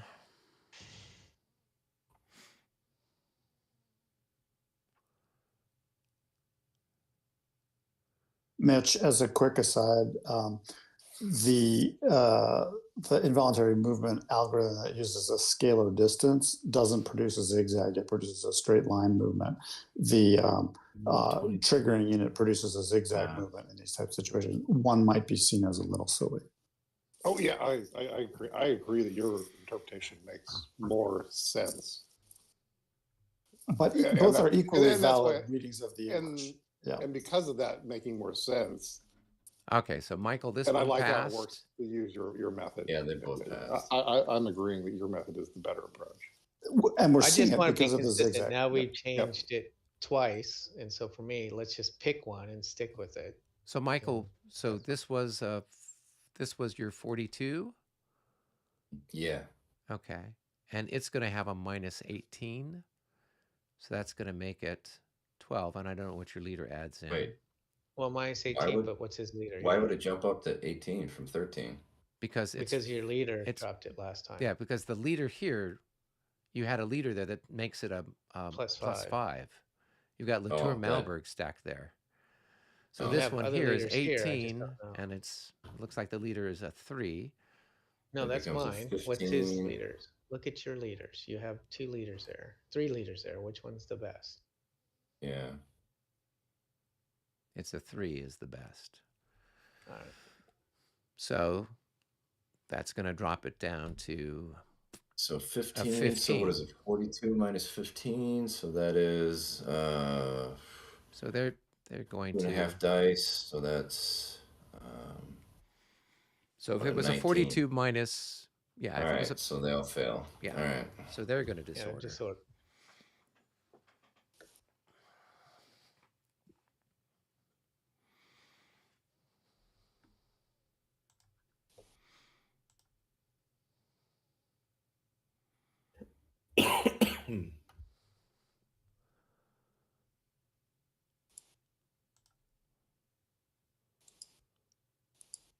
All right, and then you finally have your infantry here, and they just have a minus 18.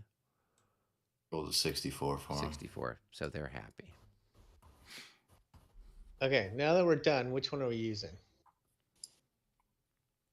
For what? For the routing rules. We've changed it twice now, so I want to make sure we pick one. Well, I hadn't read through the rules. I was just kind of following what you guys did before, but I read through the rule, and it was just like for every, you have to be one away, or you have to move away from the nearest unit.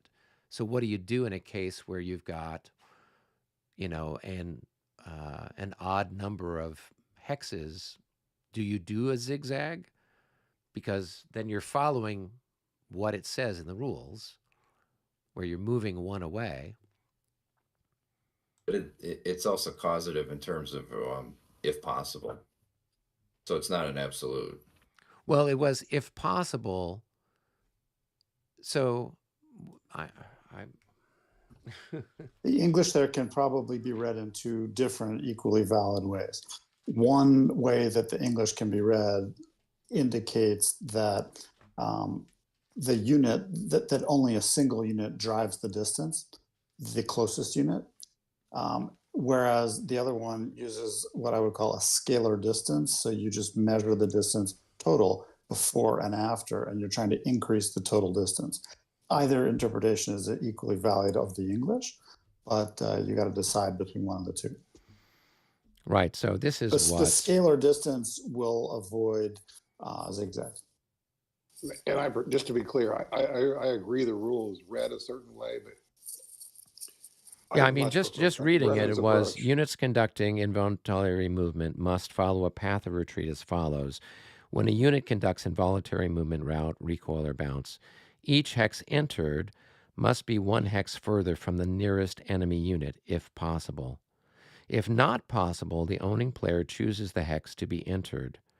So that would imply that, right, we've got multiple hexes where, like in the case we had here, he was 3 away from one unit, 3 away from another unit, 3 away from another.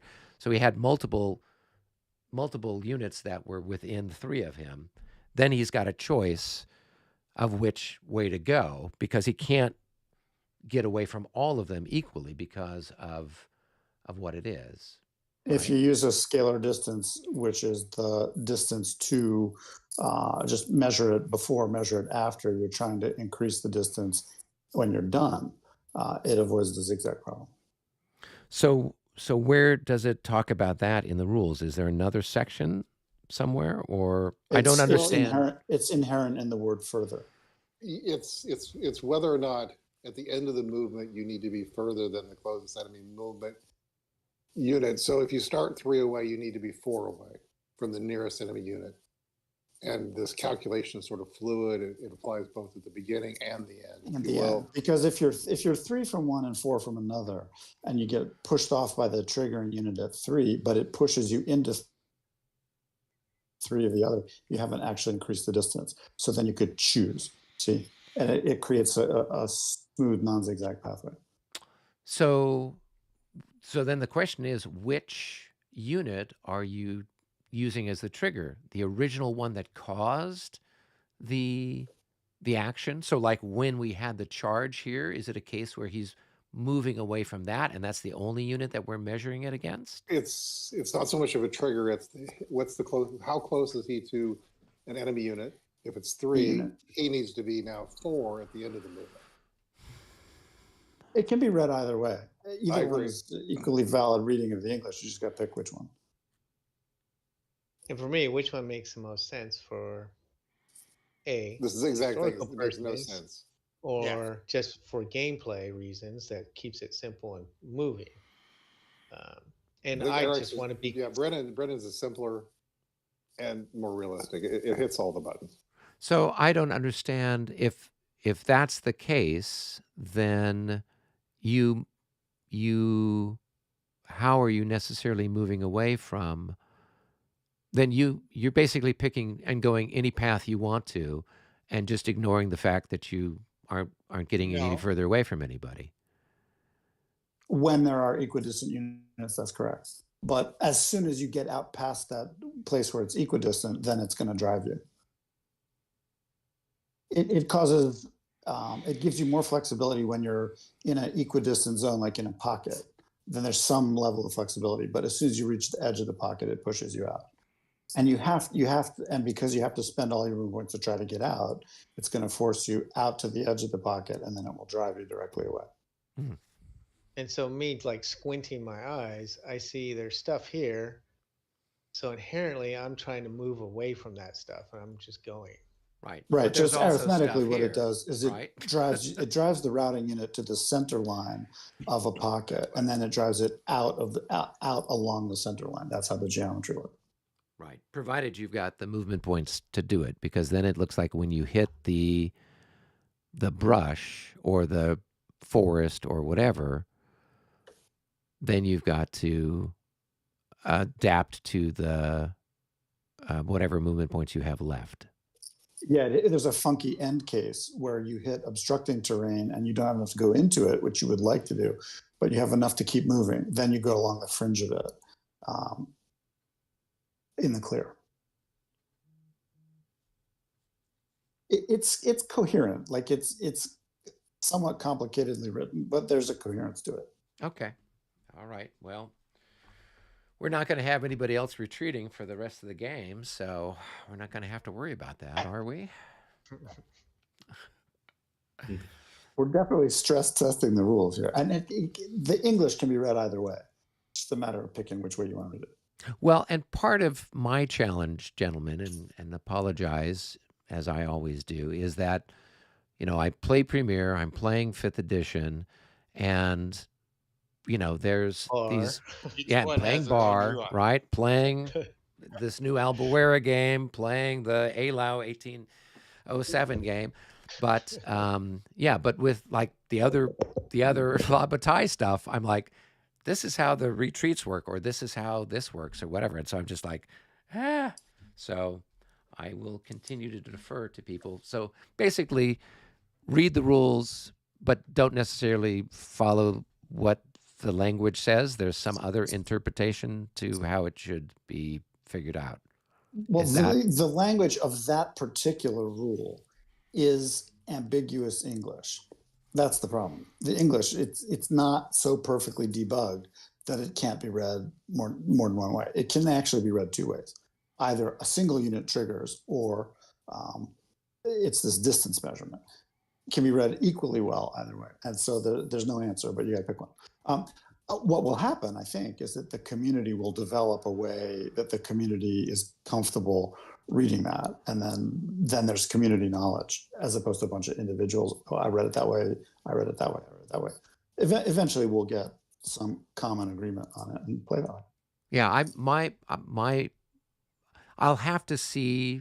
Maybe you can talk me through some example of how it works with how you're describing it, because I'm not quite following it. Because then it's a case where you're trying to It get. took me a couple times talking Okay. to Eric. I mean, Oh. Brendan as well. We All had right. to set it up earlier this evening, and we had a nice conversation where we kind of batted about it. The thing that made the most sense to me is it produces more realistic results, and since both are a fair reading of the rule, my deference is, hey, which one then replicates something rational and which one feels gamey? And my interpretation, which I agree with you, Eric, is it results in this gamey thing that I don't like, so I choose Brendan's approach.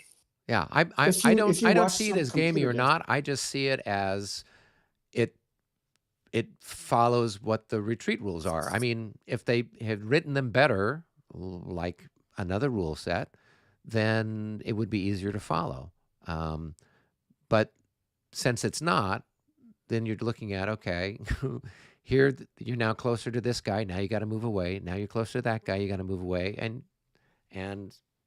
I mean, it's simple. It does weird things where the guy's zigzagging around. Oh, well, they're routed. They're running all crazy. The horses are going higgly-piggly.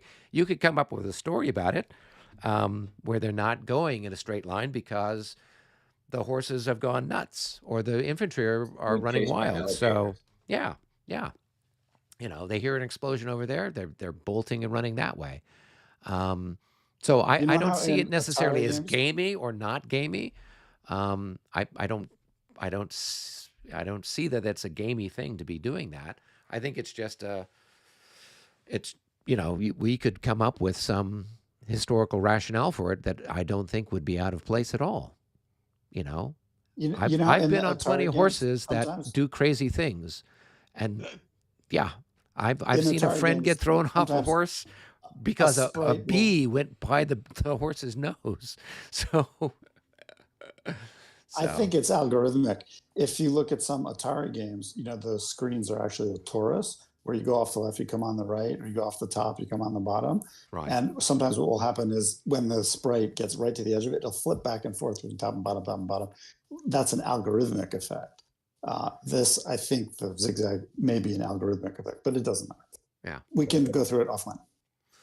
Well, does that conclude all of our excitement for this turn? So now you can take your charge markers off. Yeah. Right. And if there was anybody who... Readiness recovery.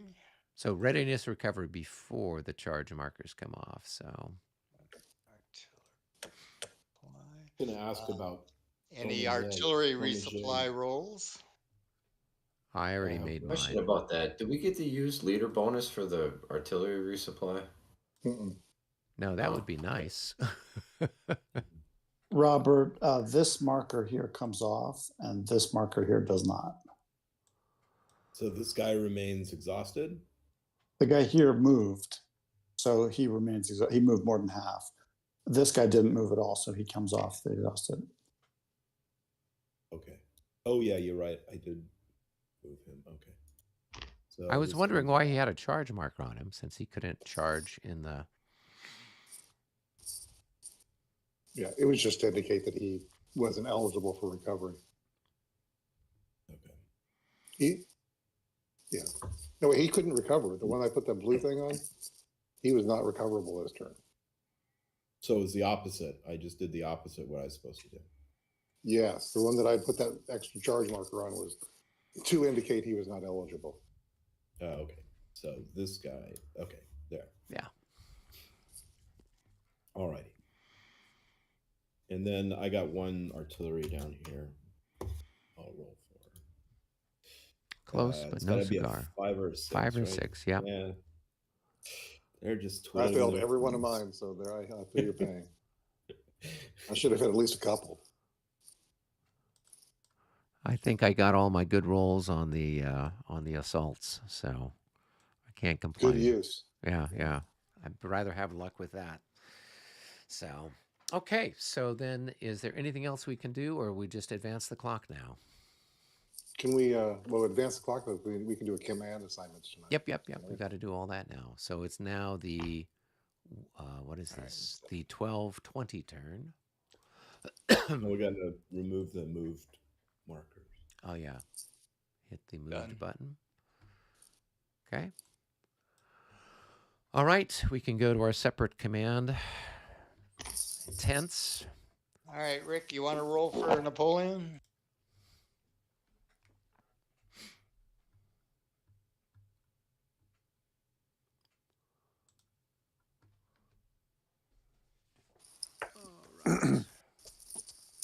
I do find it funny that Brett and I went through that exact same scenario with 3 or 4 hours ago. Oh, okay. Yeah, I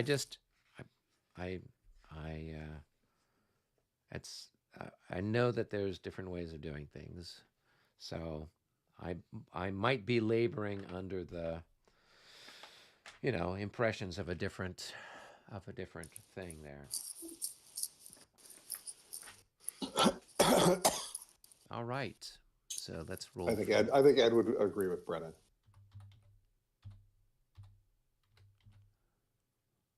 Where is Brennan? Is he with us?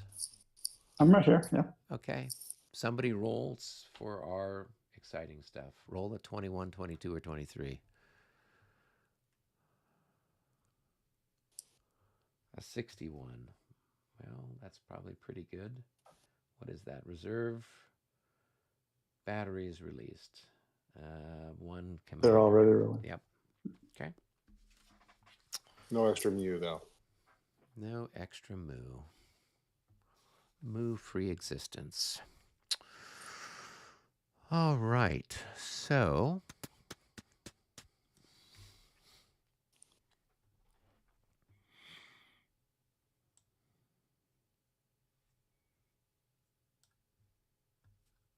I'm feeling like my well, I don't know. how are things going on your part of the universe?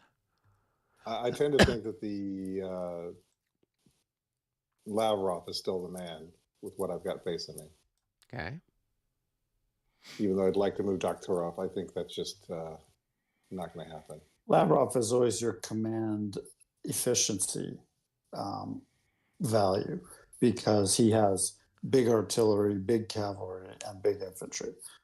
Doktorov is kind of like secondary. And then the question is whether or not I want to activate one of my horse commanders, cavalry guys, like Dorokov. Are they vulnerable to heavy artillery? Not so much. It's just they having the ability to do stuff with them. You know what I mean? Yeah. I think they're well positioned. Right. So the question is, what would you want to be doing with them? Well, I don't know what he's going to be doing. You know what I mean? It gives me flexibility. That being said, I'm not really strongly committed to needing it. As you know, is beginning to get active. He's likely to crawl forward, maybe rush forward. The most dangerous groups that Juno has are his light cavalry that have formed up on the ravine edge.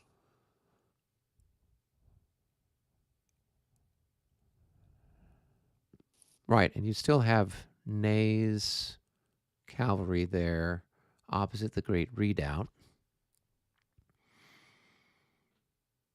And there's some guard cavalry over there too, guard light cavalry. I mean, technically, this guy is in range for this long range blast, but this from here. There's just chipping at it. And in fact, if you hold that battery there to work on you, you're actually exposing the battery to counter battery, which is a good thing. So you win that exchange. Yep. Yeah, we popped one off the top, but I can't affect his big guns because of that strategy of putting the little gun on there. I got to tell you, I think if I were to play this again, I would say no more of this 3-2 crap. If you just can't do it. You can't stack light artillery on top of heavy artillery and use it as a soak off. I agree. So I think it was a cool idea, but I think the effects on the game are unintended consequences. Agreed. Yeah, I agree. Kind of leaves a little bit of a sour taste, but yeah. Mm-hmm. How are things going out on your end of the universe there, Brennan? Let's see. So I have a bit of a hiccup this turn because my far division, because of the way the leadership's timed out, is out of command. It'll come back in command this turn. So the far west advance is going to stall slightly for one turn, but overall we keep pushing. The First Cavalry Corps and the Cossacks are ready soon to come trot down the Voyna and fill up that valley. And their main purpose for doing that is screening, just so he doesn't try any fancy footwork. We don't want them trying to launch a cavalry charge, to hook around the Fourth Corps or to try to go after artillery. Other than that, the Oilers artillery group looks like the best deployment for it is going to be if they're not threatened by the French 12-pounders, to have the horse artillery use up their ammo for 2 more turns chipping at the flèches. And then the horse artillery should get in motion and it should roll down into Borodino village and it should set up where the Bistrom leader is now. Okay. And because what that will do is it will give us artillery dominance down the Kalachaw Valley. And in parallel with that, the next question is what to do with the light artillery of Second Corps. It's the red artillery. There's 4 batteries. I think its position should be, I'm going to click, in the village. So I think the red artillery should work its way down to these hexes here. So we're going to have horse artillery here and here, and red artillery here and here. Okay. What that will do is it will give us total fire dominance down the Kalachaw Valley.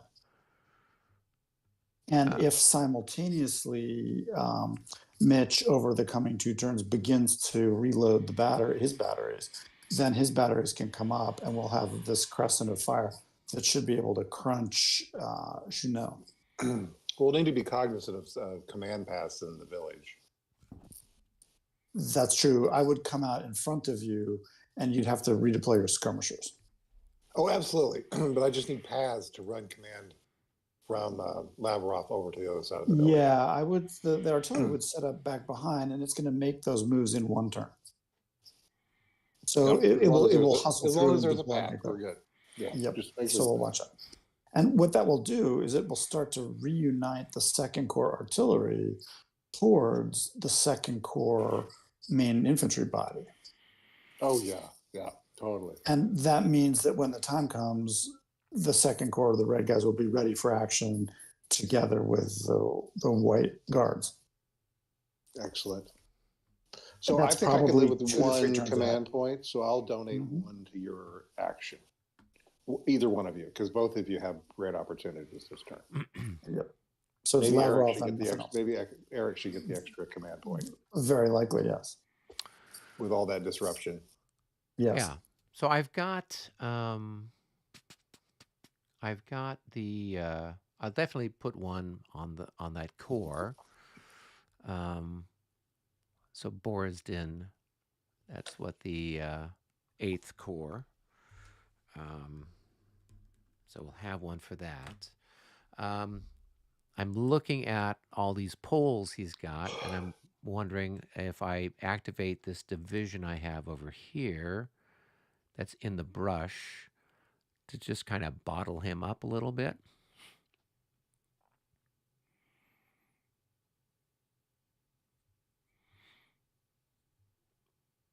Eric, I lost what you were saying. Oh, so I've got over here on the eastern side of the map, I've got that group of, or that's the 3rd Division. The yellow belts, gray pants. Yep, yellow belts, gray pants. Activate them so that way I can, put myself in a position to, counter the Polish thrust. So that would be 2 for me on that side of the map. And then the only other thing would be whether we give an activation to the cavalry again or somebody else. How are your big guns doing for ammo, and have you been able to pull any ones that are out of ammo out of the way? The ones that I pulled out of the way have not been resupplied. So now at this point, Lowenstern's battery's got 1 shot left, and after that, I won't have squat, except for you got the horse artillery. Horse artillery, yep. And Lonesome wants to take his shot and pull out, or depending on how the chits come out, you can even just pack up and roll just to get the heck out of there for now. Right. And then to come back. Way to do that a little later on. Saving the battery is crucial. Yeah. So I would expect that they're going to try to do something this turn. Just because he's got all this stuff that's kind of poised. He's got all this cavalry. He's got the young guard. So I've held him off. I still have a bit of a reserve. So if I get a jump on the first corps, I can do a few things. And kind of pull back a little bit, but I can still. I mean, he had all that stuff that disordered and routed and whatnot, so that kind of hopefully slowed him down a bit. So your disordered grenadiers can pull out, and they'll either make the morale check or they'll fail en route. But they're good grenadiers. They're likely to just pull out, and then you can bring up fresh grenadiers to shell to kill off that disordered stack with musketry, or even possibly assault it. Yeah. It looks like they're going to try to engage me at the mill. You think Michael's going to do that? Well, they were flashing it there. I mean, not to see, they're still doing it. They put a flash up there. We can. Hey, they're showing us their hand. I got to look. You know what I mean? I'm like, I mean, they're likely to move that second battery in there and try to do artillery work there. Yeah, but they were definitely flashing right in front of my 6'9" lifeguards. And so I'm like, interesting. Right up there against my skirmishers. And they keep flashing Boriston. The light cavalry is that them flashing or you? Yeah, that's them. They're doing all that flashing. Oh, they're trying to calculate it and discuss it. So, I mean, Barclay is not particularly vulnerable. You got wicked cuirassiers up there. One could probably rotate or shift a little, but the core is active, so they'll be fine. They're noting that your Jaegers, your lifeguard Jaeger, I don't know if they can fall back through the cap. So I mean, or form a square. You're in good shape there. Depending on their movements, if they're clumsy, you could begin the attack. If they come forward into that pocket around the word Kalacha, you can close in with heavy infantry, cavalry, and everything from all directions and crunch whoever gets there. I like them coming to me. Yeah. Yeah. I wish I had more artillery, but it is what it is. So the sooner you get your guns up there, the better, and I get out of the way. Yeah. if your ammo were reloaded, then you could start rolling into the attack with the guard against your gun. But because it's not, you're better waiting. So you'll wait for a couple more turns. So we're looking at the 1 p.m. hour for the guards to do whatever their move is, unless we get an opportunistic chance.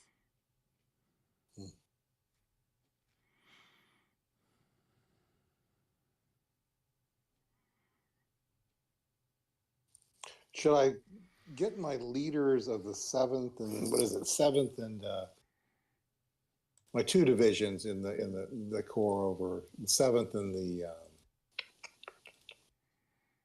whatever it is. 24th. Should I get them in a position to kind of kedge forward, or should I be trying to remain in command of my units? Just remain in command because you're in a good position. The position question is related to the French 12-pounder long-range artillery battery. If you don't want to get up close where it can chew you. So if you're not up close to it, then you're fine. Okay. And so if they start pressing, Ney at some point could start pressing towards R12 and the Great Redoubt. If they do that, then you're going to be ready for action in some way. Yeah, I'm reasonably formed. Yeah. The other thing you could do, depending on chit distribution, we probably need to give Eric more chits, but you could look at your Molof's battery prolonging backwards. Yeah, because it's low on ammo. And you may want to they're probably okay for one more turn, but the next turn you're going to need to pull them off. So Dr. O's going to need. Lost you there. Dr. Hello, can you hear me? Yeah, we can now. Yeah, now I can. Yeah. So Dr. F will need the chit next turn to pull your Molof's guns away. They're probably okay this turn because they still have ammo. That makes sense to me. So now it's between Eric and Brennan as to who gets... But our job is to use the ammo and then try to reload. Yep. Because by doing that, we're going to inflict over the course of the game the most damage. Use the ammo, then reload and come back and do it again. Another note is that when we get the ammo reload, at that point, we probably want to be looking to close into medium and short range and kill. Like the whole first ammo load is really about long range ranging and just feeling out. But now it's getting time for after the reload, we're looking to close into 5x's or 3x's and kill. At that point. Mm-hmm. So, Eric, do you need Mitch's additional chit? It's a safe bet that'd be a good idea to give it to you. Yeah, so I think, Stroganov's in a fine position right now, so I'm not worried about him. I did give one to the fella who's out on the far end of the universe. So then it's just a question of, I don't really see a need to give it to the heavy Cuirassier division, so I could give it to Suvorov or whoever, what's his name?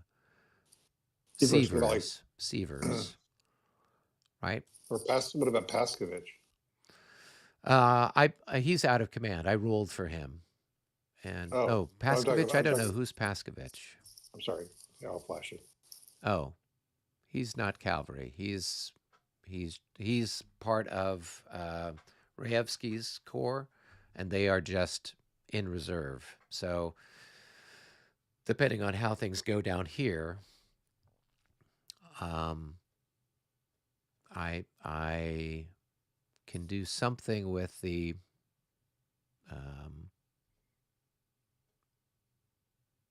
I guess I could move them up. It depends. I need to get the 27th Corps out of the 27th Division out of the way first. It belongs to 8th Corps. Yeah. So they can skedaddle, right? They can start to move to get out of harm's way. but then I need to bring the 26th in to replace their where they're at. So then it's just a matter of the chits. If the chits come up in the wrong order, then I'm screwed, right? Would Seaver's cavalry being active give you more resilience in being able to do that? Because it's right, that cavalry covers the seam between those two. Yes, yeah. So I think what I can do is bring those guys up to then really kind of cover those guns that are on their way out of there, and Yep.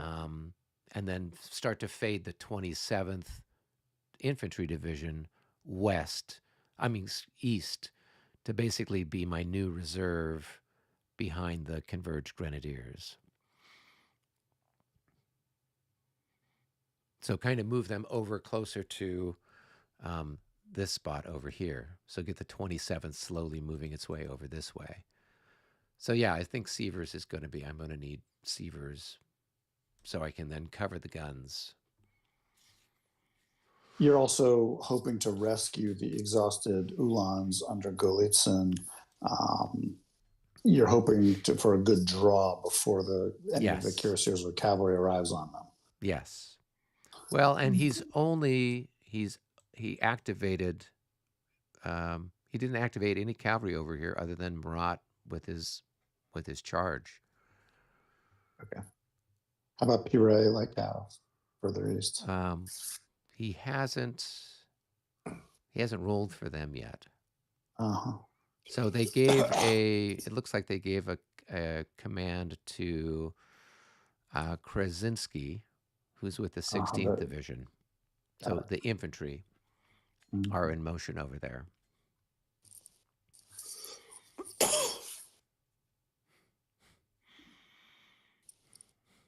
And Stroganov's Grenadier Division is not currently active? They're not active, and they're fine. Yeah. Like if you were able to push one unit, you could do it with one of Mecklenburg's White Grenadiers. If you're able to push them forward through the square, if you get the early draw, you could block a charge against the exhausted Lancers. Well, it's a high quality unit. Yeah. He could sacrifice. I still have my Cossacks. Yes. Right. So I could still, and Karpov made his roll. So Cossacks react kind of poorly. No. If somebody charges them, they know exactly what to do.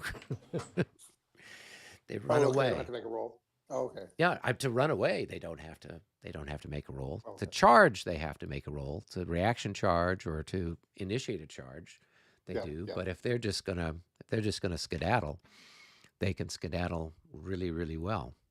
You also have the Bug Cossacks right. who are attached to 8th Corps. They could skirmish out, cross through all the infantry, and block a direct charge against the Lithuanian Lancers. You're looking to give the Lithuanians a chance to get away. Yeah.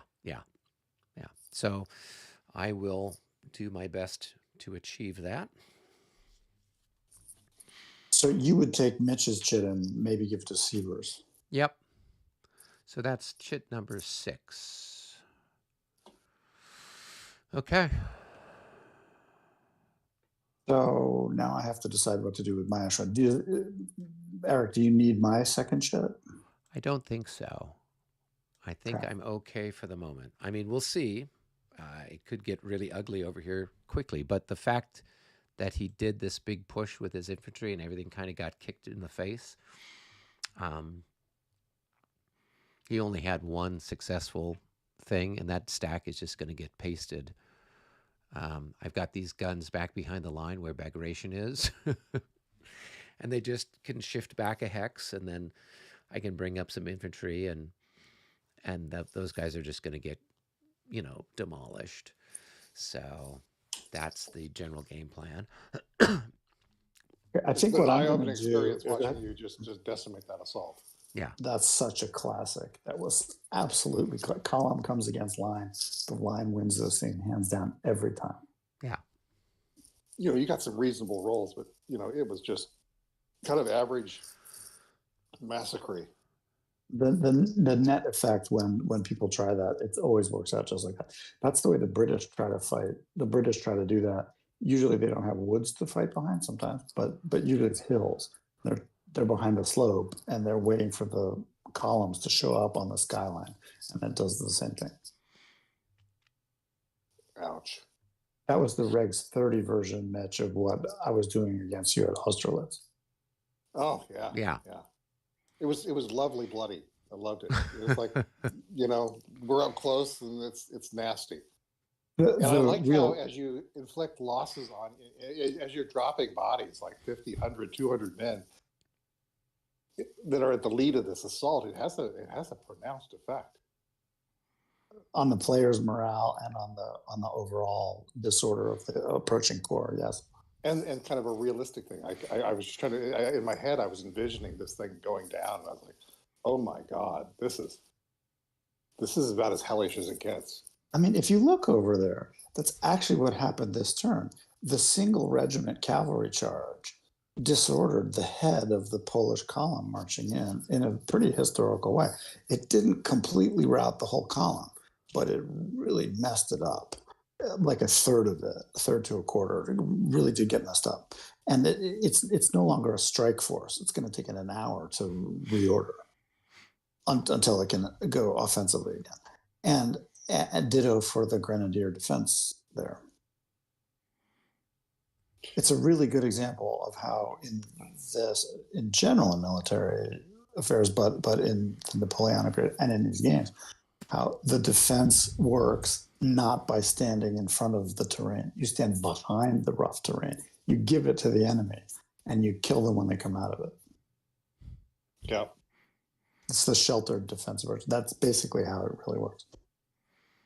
I think I'm going to abandon activating Oiler's guns because they can start to kedge, and I'm going to give that shit to the far division of the fourth corps so that the fourth corps can stay in motion.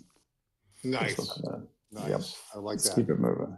And then the cavalry will kedge its way down the Voyna. The Cossacks will screen, and then we'll fill up the Voyna, depending on the leadership polls, either this turn or next. Well, this is kind of interesting. The French, over in the woods where this has been going down, had the choice of kind of where to defend. And they chose to defend from within the terrain, like the opposite of what you're talking about. And it's worked out badly for them. Very badly because, if they had defended behind the terrain, they would have been enjoying all the same advantages. Yeah, it's because they don't know yet. Neither David nor Robert really fully understands that. If you look at their heavy 12-pounders, they have put their own infantry in the brush at the place, at the fringe of where the 12-pounders can see.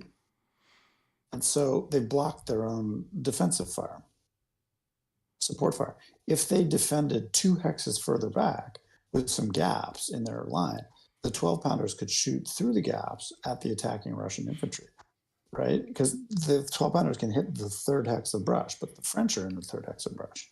I'm safe. So they've got it just wrong. That needs instruction and practice. So also, after we chew up this line of infantry, I'm not going after the 12-pounders. I'm going to keep flanking. Yeah. Well, and I was wondering, with these Cossacks you have out here, you could move them forward and they could try to charge the skirmishers that are in the clear, and those guys would have to rout. Yeah, they're planning to. Yeah. In fact, they're planning to, but we had to push them into the clear, which we just did. Right. Now that they're in the clear, so that's going to make holding that flank even harder for the French. It'll be interesting to see where the old guard goes. They may be heading to the far flank where that clearing where you just described, Eric, or they might be heading more centrally around the flèches as kind of a reserve or attack force. I don't know. Right. Yeah, but if you clear out those those 2 cavalry that are over there, he's going to be hard pressed to try to get anything over there to Yeah, you're just gonna just keep turning the line, turning the They line. just keep turning the flank. Yeah. They have enough cav out there to screen for a while longer, but as soon as I can sink my teeth into some combat against it, then like that exhausted guy, I'm probably going to pick up this turn. So we're just trying to erode them, keep eroding. Eventually, they'll run out. They're about to run out of infantry, and then after that, they'll run out of cavalry. And when they run out, they'll be stretched like a rubber band to breaking. When it breaks, the whole flank will go. Right. And all that brush gives you perfect cover from any guns that they might turn your way. They're fighting. They're fighting in order to hold every inch of ground, and they're holding it for a long time. They're gaining time, but they're holding it at the sacrifice of unit after unit after. They're just holding with blood, and it's backwards. Yeah. At what point is he going to be on level 3? By 1 o'clock. Yeah, he's on pace. It's terrible. Wow. Yeah. So that after we knock out the current infantry line, they'll be at level 3. And that means that when the attack does go in against their elite white guards, the Italian guards will be in the worst possible situation. Yeah, because Just they'll be morale sandwiched is between. core. Yeah. Mm-hmm. Oh, so they're going to eat that morale bonus. Yeah. Oh, or decrement, not really a bonus, but yeah. Yeah. The other thing they're doing, they have recovered a bunch of reserve artillery from fractions of what got killed. They're just recommitting it back to the same area. So they're going to end up with an Alamo of artillery on the fleshes, and that's fine. We will just skirt through the brush until eventually, could take 2, 3, 4 more hours, but by mid to late afternoon, if they continue holding that ground, then we'll be closing in from all sides on them. Yeah. And we still don't have to choose yet between an assault against Eugène versus Junot. My guess is the guard attack will probably end up going after Junot at this point. Mm-hmm. Because I think they're just going to stack up so much artillery on their fleshes that we'll take our time before we go in on the Porcupine. But they're still not likely to survive the game. Like they're likely to lose the entire left wing before the game is over. Right. And we're in no rush. Mm-hmm. It doesn't take a ton of losses for the guard to start, because they lose 3 units. They're on level, right? And that affects the whole army. The whole army, yeah. What we'd like, if the guard shows up to fight, what we'll do is backpedal away from it and look for ways to kill it with artillery over multi-hour. Exactly. Yeah. And if the guard moves to the fleshes and just stalls there, like trying to hold it positionally, eventually we'll get the artillery lined up and we'll chip them from all directions. And if that's the use of the guard, then we've achieved all objectives. Exactly. If the guard is used as a stopgap defensive force, it is absolute success. Yep. Because that thing could have been just massacring us the whole game. That's right. They've because it has action potential through time, and they've given up 6 hours of time when the guard has done nothing. So they've Because it has lost automatic morale checks. It can do anything on the board. It can do it better than any other unit on the board. 80 firepower, 10 to wins 1 attacks. always. It always wins. Yep. And you have to hit it so many times to damage it. Yep. Yeah. So you just have to exhaust it out, especially by artillery. So the fact that they haven't used it is just, they've given up their most aggressive offensive potential. Yep. The shiny tigers. Yep. And so far so good. I mean, we just keep the pressure on and keep the defense coherent, and our time for full-on assault will come. It's just not quite here yet. Right. And I guess at some point, if we end up with some sort of line-to-line combat in and around call it the northwest area of the Great Redoubt, then so be it. Exactly. If we get it, that's just fine. If we get into some sort of long-term fight there. Exactly. And the reason it's fine is we've already shredded maybe 15% of Ney and Junot. Like they're already tattered. And so when they come to actually fight us, as long as we don't get chewed by long-range artillery before that happens, we'll have the mass advantage. And we have 4 divisions that we can bring up as needed. So we would accept that fight. 4 divisions. No, 5 Yeah, divisions. maybe 5. Yeah, 5 And divisions. so we would accept the head-to-head because in an attrition fight, eventually it will tip our way. And if he pulls those units forward, then they're locked to us, and then their command structure is such that they can't really shift back to the left as needed. And as you keep sweeping through, they will be ill positioned to handle that threat. Yes, and get Over and 3, units will 4, be or 5 hours. Yeah. hours, exactly, thinking hours. You know, by mid-afternoon, 3 p.m., 4 p.m., 5 p.m., we're way ahead on all this. Yep, fun. All right. Well, we'll just have to see what happens next turn, how things go, how the chit pulls manifest themselves. That's always the tricky part. Yeah. Hey, I've got early lab tomorrow morning. Okay. It feels like we're in a good spot to leave. I don't mean to be rude to everybody else on the team or my opponents, but if it's okay, I think I'll just check out. Yeah, I don't think we're For going to sure. pull any chits tonight. That'll be great. I'll see everybody next week. And Brennan, back at you at Hossenhausen. Super fun. See ya. All right. Bye-bye. All right. I think I'll end the broadcast at this point, but we can keep chatting. It looks like the French are still chatting. Yep. So you want to go to the lobby just so they know we're done? Yeah.